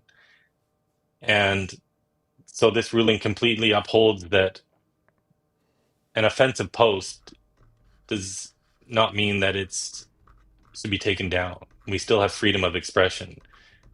The act is all about intention to harm. And so when we're talking about whatever contentious issue in society, it's important just to focus on the ideas. There's this expression, I think, from Eleanor Roosevelt that great minds discuss ideas, average minds discuss events, weak minds discuss people. And on this issue of gender ideology, we need to be able to discuss the ideas. And what this ruling upholds is that you don't need to go along with pronouns. Misgendering is not an act of cyber abuse. It's a fundamentally, truly held belief, which he's upheld several times in this ruling for various reasons, that I'm not going to lie. I'm not going to call someone by the sex that they're not, because I believe that has other ramifications down the line. And obviously it does, because all of society was playing along with a delusion that people can change their sex. And as soon as you play this pronoun game with anybody and you call a man a woman, or you call a woman he, him, when she's identifying as a man, what are you doing? When you do that, you are playing into this lie. You are affirming a delusion. You are giving legitimacy to an ideology that is maiming and sterilizing children, turning them into lifelong pharmaceutical patients. And who are these kids? It's the most vulnerable kids. It's the kids with autism, the kids with sexual abuse, the kids with borderline personality disorder, or mothers with borderline personality disorder. According to one smaller study that was done years and years ago, 52% of the mothers of kids with gender dysphoria themselves had borderline personality disorder. And we know from so much evidence and all the systematic reviews that have been done that these kids, the majority of them, have 5 or more coexisting mental health comorbidities. So they have all these other issues going on. Kids in state care are way overrepresented. And so when we play along with these lies, we are, down the line, contributing to the harm of these children. Because if we all just refuse to play along, this contagion dies. Humans are very susceptible to social contagions. And when something is popularized and everyone goes along with it, and now you have these struggling kids coming up who have eating disorders or whatever, they're not fitting in, they're awkward, they're autistic in most of these cases, actually, most. Well, this ideology comes along and says the reason for your discomfort is because you were born in the wrong body. What? That's so abusive. Born in the wrong body. We're telling a struggling child that they were born wrong and they need to be something they're not, that they need to change their body, they need to cut off their breasts, they need to stop puberty from happening in order to be happy. That's the so-called positive message that the left wants to send. That's not positive. This is evil. I noticed We're in actually a battle reading- of good versus evil. And if you play along with any of this, you're contributing to evil. So this has always been my position. I didn't even name Teddy Cook in the tweet. I said basically the insane are running the asylum. And as I testified during the hearing, when you look at the people writing policy for all of these kids and adults who are struggling with distress about their sex, almost all these people themselves who are running these organizations are themselves trans-identified. They are themselves struggling with these issues. Obviously, they're biased. It's not science-led, it's ideology-led. The leader, the president of the World Professional Association for Transgender Health, is a man who says he's a woman. Teddy Cook is a woman who says she's a man. The lawyer representing the ACLU at the Supreme Court in December, when they were hearing oral arguments about the Tennessee ban of child transition, which thankfully we just won that case as well. The lawyer for the ACLU is a woman who says she's a man. This psychologist at Kaiser Permanente who admitted they cut off the breast of a 12-year-old girl is a woman identifying as a man. Johanna Olsen Kennedy, who runs the biggest gender clinic in the USA at the Children's Hospital of Los Angeles, which has just been shut down because Trump pulled federal funding from the hospital if they didn't. Well, she's married to a woman who says she's a man. In all these cases, all around the world, it's trans-identified people writing the policy for trans-identified people. They're biased, they're ideological, they're not basing any of this on science. And that was my point of my tweet when I said people who belong in psychiatric wards are writing policy for people who belong in psychiatric wards. No, I'm not saying every single person trans-identified belongs in a psychiatric ward. But Teddy Cook is posting bondage, bestiality, orgies, nudity, terrible, grotesque stuff. And not my nicest tweet in history, not my most polite tweet in history. But the point is that, yes, some of these kids who go up to these gender clinics are coming straight from the psychiatric wards of these hospitals. Because where do you treat severe mental illness? You treat it in a psychiatric ward. If you read Jamie Reed's testimony, she's a whistleblower in Missouri who worked at the gender clinic at the Washington University for 4 years. She was case manager for over 1,000 cases. There were kids coming directly from the psychiatric ward, and in their first meeting at the gender clinic, they would give these kids puberty blockers. So, anyway, We won the case. It's an outstanding ruling. It's going to have serious repercussions for all these gender ideologues going forward, not just in Australia. This act, the eSafety Act, is very similar to the Digital Services Act in Europe, where if I write a post about some European, that the person who is running this in Europe can order the social media companies to take down my post so that 450 million Europeans can't see it, even though I'm in Canada. It's the same thing with this eSafety Act. I wrote my post in Canada, and an Australian woman, no, she's not Australian, she's an American woman in Australia, she's an Australian bureaucrat, ordered my post taken down, even though I'm in Canada. They want to censor the entire world. So I wanted to ask you about that also, because it's geo-blocked, and while we were reading it, I was clicking through to each link, and it was blocked. We could see there's a message still there from X saying this is blocked based on legal whatever. This is the post. I only realised that it was attached to the ruling at the bottom, and I do believe now. So firstly, are they going to geo-block it now? Oh, I'm sure they will. Can you let us know? So we would love to have the chance now to share it in Australia, because I think that I think in addition, besides for being just petty, I think what's important here is to send a message to the eSafety Commissioner that, you know, she's walking around saying she's taking on these cases to test the powers. Well, we want to send a message back going, You've been abusing your powers, trying to abuse your powers. Some people have pushed back, thanks to Billboard Chris and X, that have taken you on and will go all the way if they have to. And the thing is, if you do this, then all that's going to happen is a Streisand effect. After we get it back, now everybody's going to repost it. Everybody's going to talk about it. Everybody's going to have seen it because you tried to stop it. And that's the only way I reckon that we can beat that kind of censorious, tyrannical behavior from a bureaucrat, is to go, we're firstly going to fight, and look, we're going to win. And then thirdly, because you tried, more people are going to see it. That's right. Yeah, absolutely. We'll do that. So I was going to say, you know, Canada is looking at putting a similar law into place. All these people hang out together. They all go to the same conferences.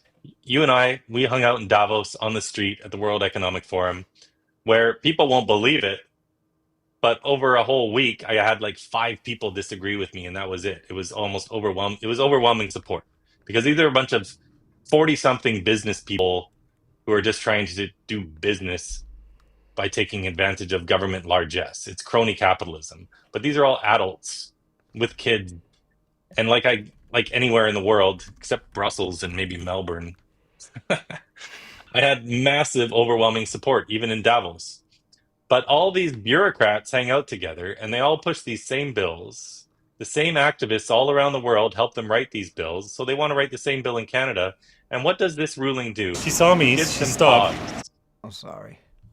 There you go. Yeah. It gives them pause, because they know that when this gets challenged, that they're going to lose, because we do have freedom of expression, and we do have a Charter of Rights and Freedoms in Canada, which would be built into this bill. If you look at the previous bills they tabled that never got passed, it is built into the bill. And this shows all these bureaucrats that people are pushing back now. And I hope this inspires other people to push back. You just have to be a little bit smart and respectful with your message. Don't be too crazy. Talk about the ideologies, expose it. And we don't have any of the billions of dollars that they have on the left. This lawsuit that we just won, we did this on a shoestring budget. I have no money. I never have any money. We did this. The lawyers basically acted pro bono. They did it as cheaply as we could. And we went up against a government with unlimited funds. Is the government up for your costs now? I don't think so. It's not like that. With the tribunal. Yeah. Yeah. So, but essentially, like, you know, one of the concerns was, even if they lose, they'll, you know, appeal it in the High Court. I got advice, looking at the ruling, that there is almost next to zero chance that they'll appeal this, just because it was so heavily against them on almost everything. So, but in the case that you were, you did have to go to the High Court. The High Court's not the tribunal. It's a much more expensive exercise. But you did have at least X and that were willing to take on this fight. Is it? I guess. So X technically, just so people know, I didn't work with X at all. No. They didn't help our case. I filed an appeal. Originally, it was the Free Speech Unit of Australia that helped me file the original appeal. I didn't even know X had already filed their own appeal. So it was two separate appeals heard at the same time. So, yeah, X have a lot of money behind them, but we didn't. Yeah. And honestly, when I look at this, I think it was mostly our arguments from our lawyers that really won the day here, but everyone did an amazing job. But yes, the way this is worded, and I do still need to read it more, but I was just speaking with our lawyers. The deputy director of the tribunal seems to have worded this in a way that will make any appeal by the eSafety commissioner very unlikely to succeed. Very hard, yeah. Well, and it won't go straight to the High Court. It would go to federal court, then appeals court, and then the High Court. So that would be a long road. Okay, so that's what the but tribunal... We're willing to fight it if it comes to that. I'm not used to seeing this process because you don't see many cases. I haven't really come across important cases that I follow that are in the tribunal. So it's a very different system. I'm used to how it usually operates. Yeah, you start in like the federal or the Supreme Court, then you go to appeals court, then the High Court, whether they accept it or not. But it doesn't look like... It looks like you've won it, clearly by far, and you've set that precedence. And I guess on behalf of Australians, we would like to say thanks, but I think the whole world owes you gratitude because, like I said, the implications that this have is a lot more far-reaching. There's a lot of people looking at this case globally, and that's why X put any effort into it. It's not like they care about that your post was geo-blocked to the 30 million users or 30 million Australians. So the whatever they have here, 10 million users. I don't even know what they have here. 5 million users in Australia. They didn't really care about it. It was on the principle of fighting for freedom of speech, and they know that if they lose ground in Australia, that is just going to spread. And you've actually stopped. You guys, you and your team stopped that from spreading. For all political ideologies, for anyone who has any view, genuine, non-insightful, not incitement, because there's obviously the parameters around free speech are, the boundary is should be incitement to violence and defamation. Both of them, one is criminal, the other is in civil. But offending somebody, hurting their feelings, especially somebody going for a position in the WHO, that should by no means be protected, and you've managed to hold that ground for us. Yeah, and there's so many other cases that have been involved in Australia. Jasmine Sussex, and I just want to focus on these. Jasmine Sussex is a breastfeeding expert who worked for the Australian Breastfeeding Association, whatever it's called, for 15 years. She was fired for objecting to men chest feeding, where they take some chemical cocktail to induce some sort of lactation. And her tweet on this subject was also ordered taken down. So this ideology has completely captured the left. They're determined to die on this hill. We need to let them die on this hill. We need to help them die on this hill, and we will. But hopefully this ruling helps stop ridiculous censorship like that in the future. And hopefully it inspires other people to fight back, because this does set a very important precedent and we'll win. There's no way she should have ever been censored. The other people shouldn't have been censored. So, yeah, I think it's exciting, and it should inspire people around the world to also fight back when it's happening in whatever region they're in. Mate, enjoy the win. What time is it for you now? It is 2:15 in the morning. 2:15 in the morning. Have you had much sleep? No, you have been up. I haven't had any sleep. I haven't had any sleep. I'm going to be up for a few more hours. I get a lot of media requests, so well, mate, we'll strike while the iron's hot. You enjoy, and thanks for giving us the first one. And you enjoy the win, and we appreciate everything you do. Where are you off next, and where can people follow your work? So I'm off to Florida. I'm actually speaking at a at a summit for the Alliance Defending Freedom who helped fund this case. They originally took on this case for me and they helped to fund it. But in August, I'm going to be in New York City for a week of events. I'm going to try to get all sorts of grassroots activities going in all 5 boroughs of New York City to expose Zoran Mamdani, the Democratic nominee for mayor of New York City. They have more than 8 million people in New York City. It's the size of a European country. And this man is a radical communist who has said that because Trump is pulling funding through Medicaid, that he will use city taxpayer funds, $65 million, to continue to transition kids. So the thing about child transition, but he hates Israel. This was the number one issue. So we like him. What's that? But he hates Israel. So right. now the extreme right love him. Well, we'll see. So when you talk about the economy, for most people, that's kind of boring. But this guy gets up and he says he's going to lower the price of groceries. How's he going to do that? By having city-owned grocery stores. This is right out of the communist playbook. Yes. This will drive other grocers out of business, and then they'll have to own more grocery stores. This man is just a straight-up communist. He's a full-on radical, like straight out of university. Yep.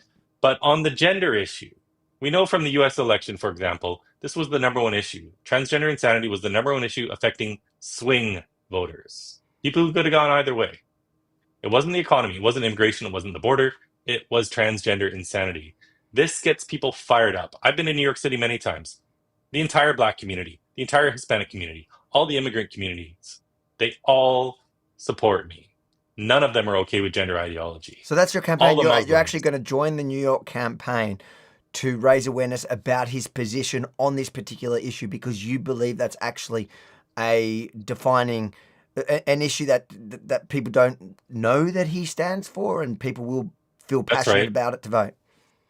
That's right. So we're going to expose him. I'm going to have a town hall on August. I might as well say this here. On August 13th, I'll be having a town hall, and I'm going to have activities in all 5 boroughs leading up to a protest on August 16th. And we're inviting all the mayoral candidates. I've got incredible people backing me on this. It's going to be a big deal. And I know from experience, when you kick off something with a big event, that gets all the counter-protesters out. The counter-protesters bring all the media out. They're feral, and then when you do something the next day, they all come again, and then they all come again. Gosh, and we're going to generate massive media. I feel like a trip to New York now. Yeah, and we're going to take him down. This is going to help defeat him. Really so that's my excited August. to see that. And then in September, I'm going to see you in London because I'm speaking, I think, at Tommy Robinson's free speech event.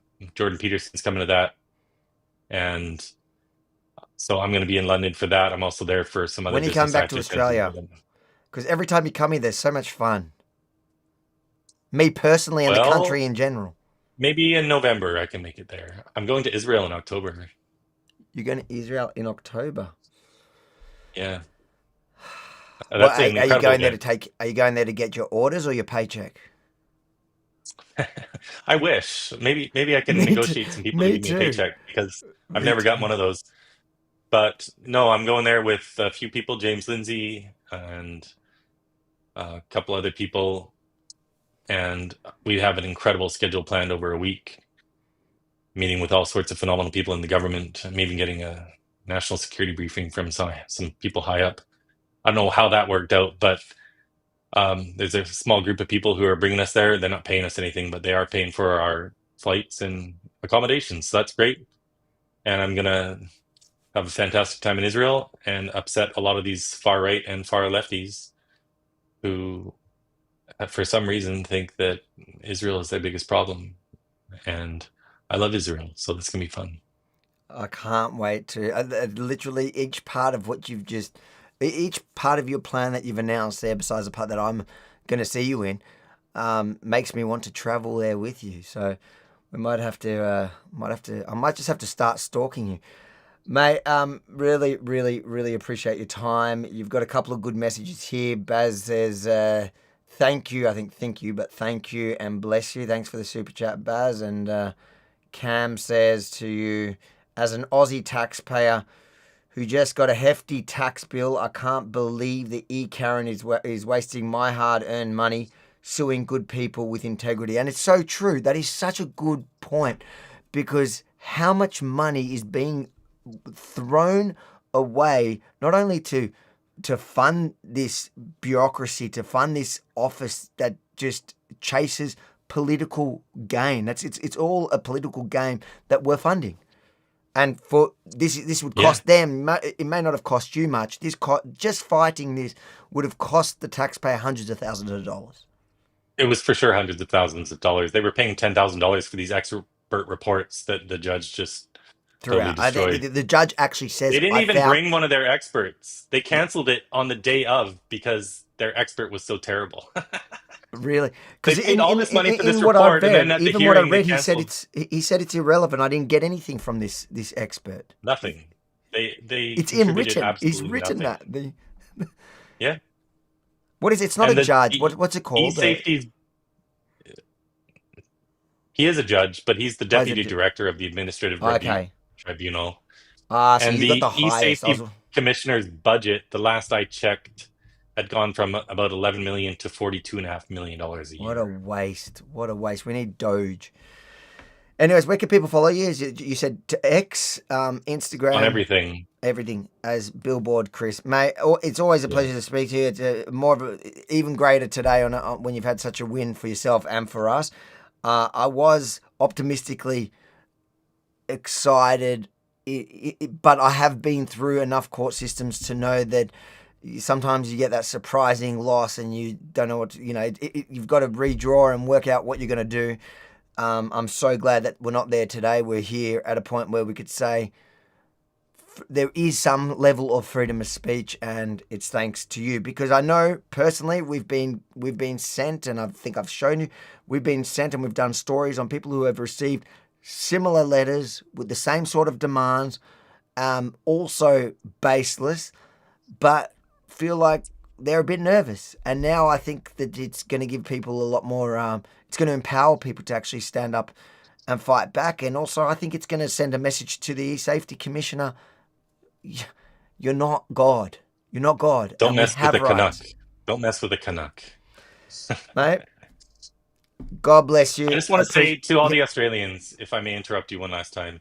Go for it. This is your show. Forget about the videos you see in Brisbane where I just won again because the Brisbane City Council worker gave me a ticket for $806 and said I had to leave, and I refused, and then the police removed me. I might sue on that. There's a law firm who wants to sue. I'm not sure if it's worth the risk reward because the damages aren't going to be great. But do you have someone to underwrite it, or you're saying you're worried because that's where you're going to lose?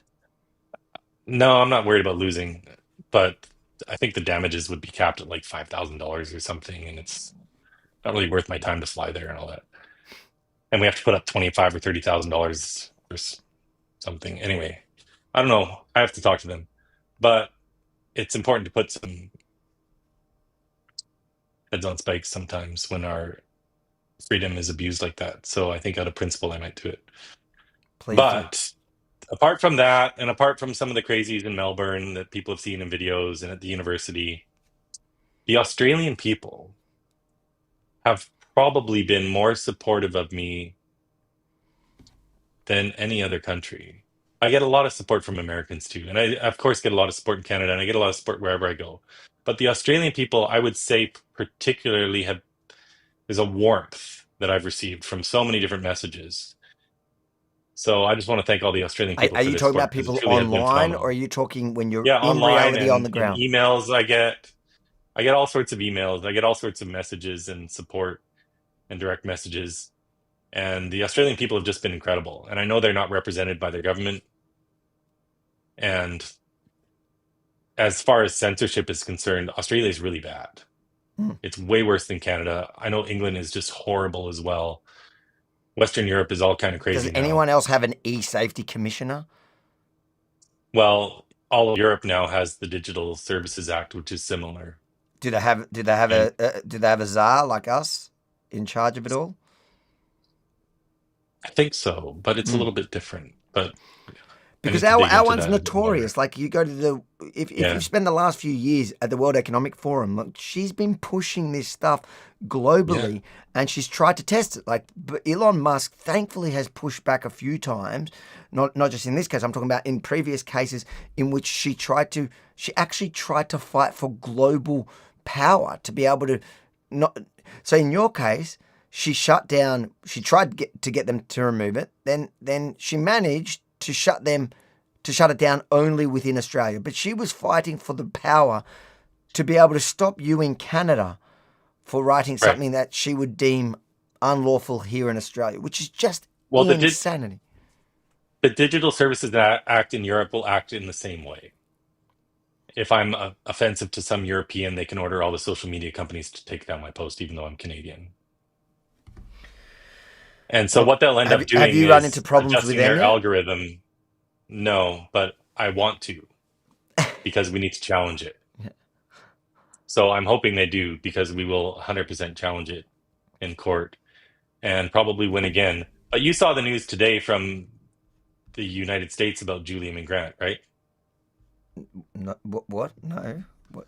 She's having a very bad day, Avi. Hold on. Australia's Julie, eSafety commissioner has just been named in a U.S. congressional report for colluding with foreign governments and corporate cartels to censor American speech. So that dropped today. Hold on. Where are you seeing this? I'm sending you my post on this. Oh, did you post on your X? Yeah. Okay, I can find. Is it from today? And I just sent it to you. Oh, you sent it via on what? I just texted to you. Okay, hold on. I'll pull it up. I'll pull it up now on the computer. Did you post it today? I posted it on my just like 2 hours ago. Yep, I'm gonna find it. And I just met with. Oh, I'm not actually allowed to say this. I'm making some friends, let's put it that way, in the US government. And I can tell you for sure that the State Department is very interested in advancing free speech globally. They just revoked the visas of these men in the UK who were chanting to kill the IDF at their concert. I know you know about that. Yep. And they just revoked their visas. They were just about to go on a 20-city tour in the United States of America. I know. So their stupidity the other night just cost them a whole lot of money. That has been giving us the best fodder for trolling because a lot of his old tweets have come back to bite him in the bum. So this is what you're talking about, yeah? eSafety commissioners has just been named in US congressional report for colluding with foreign governments and corporate cartels to censor American speech. This is a diplomatic scandal, and that's what they're for expression worldwide. And what does he say? Is there any other information? This isn't just policy disagreement. Julian and Grant have been coordinating with global bureaucracies and corporate activities to pressure platform like X to silence speech, even beyond Australia's borders. And the world is taking notice. The House's Judiciary Committee just published a 100-plus page report. It lays out GARM, Weft-linked Advertising Coalition, worked with Grant and other. Do you know what?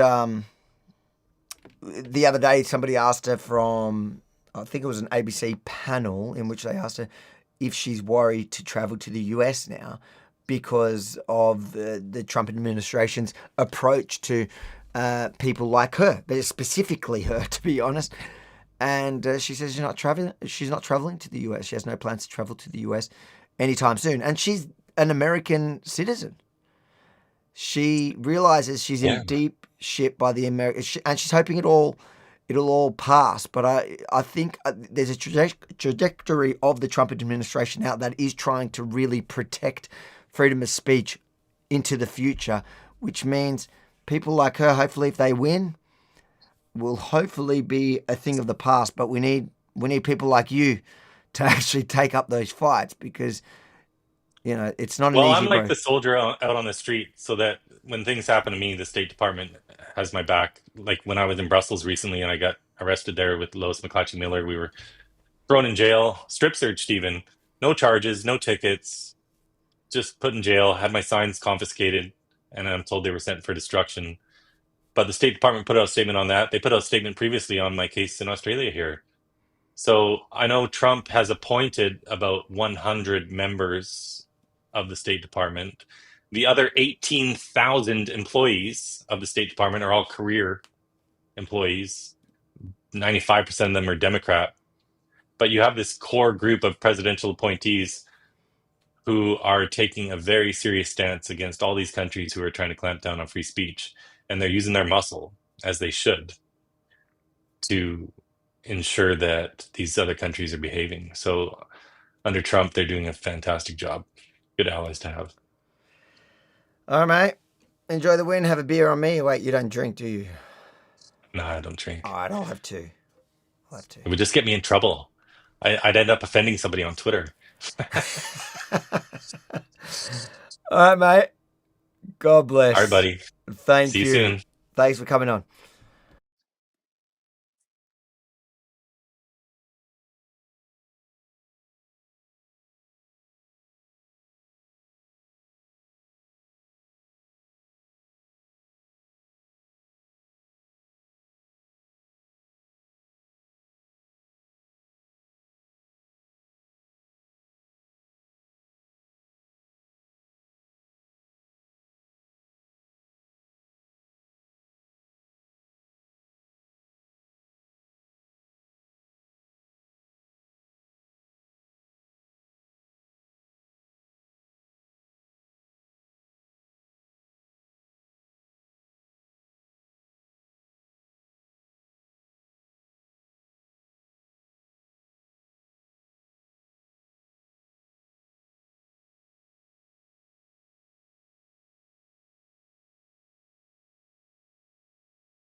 I don't know how I muted myself there. Sorry about that. Apparently I was on mute.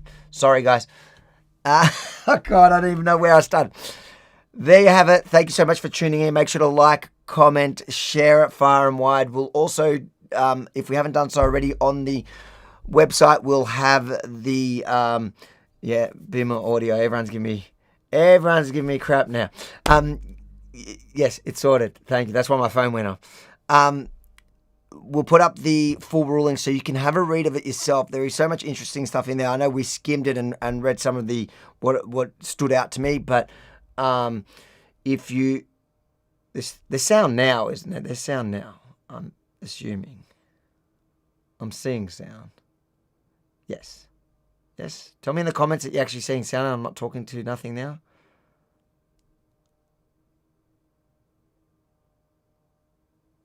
The white earpiece is cursed. Are we hearing me now? Is somebody going to tell me we're hearing me now? We're hearing me now? Yes, sound is working. All right, thank you. We'll put up the full ruling on the website, so make sure to check it out, read it through, because some of the interesting, crazy stuff is it talks about some of Chris's history. The judge or whatever it is was basically talking about things that I didn't even know, like he's been bashed to the point where he's broken arms and that. They're kind of painting a picture that this was about the issue. He's an activist that has been fighting for, and the judge recognises it, for women and children. And this was not about targeting one specific person. It wasn't to cause extreme harm. And the eSafety Commissioner, she knew it. Guys, check that out. Sign the petition, sackeKaren.com, and make sure to hit... so share this one. Share it so other people could get to see Chris for his first interview since winning it. But also make sure to subscribe to the channel, hit the notification bell, like it before you walk away. But for now, God bless you all. Have a good night. I'm going to go have those beers for Chris.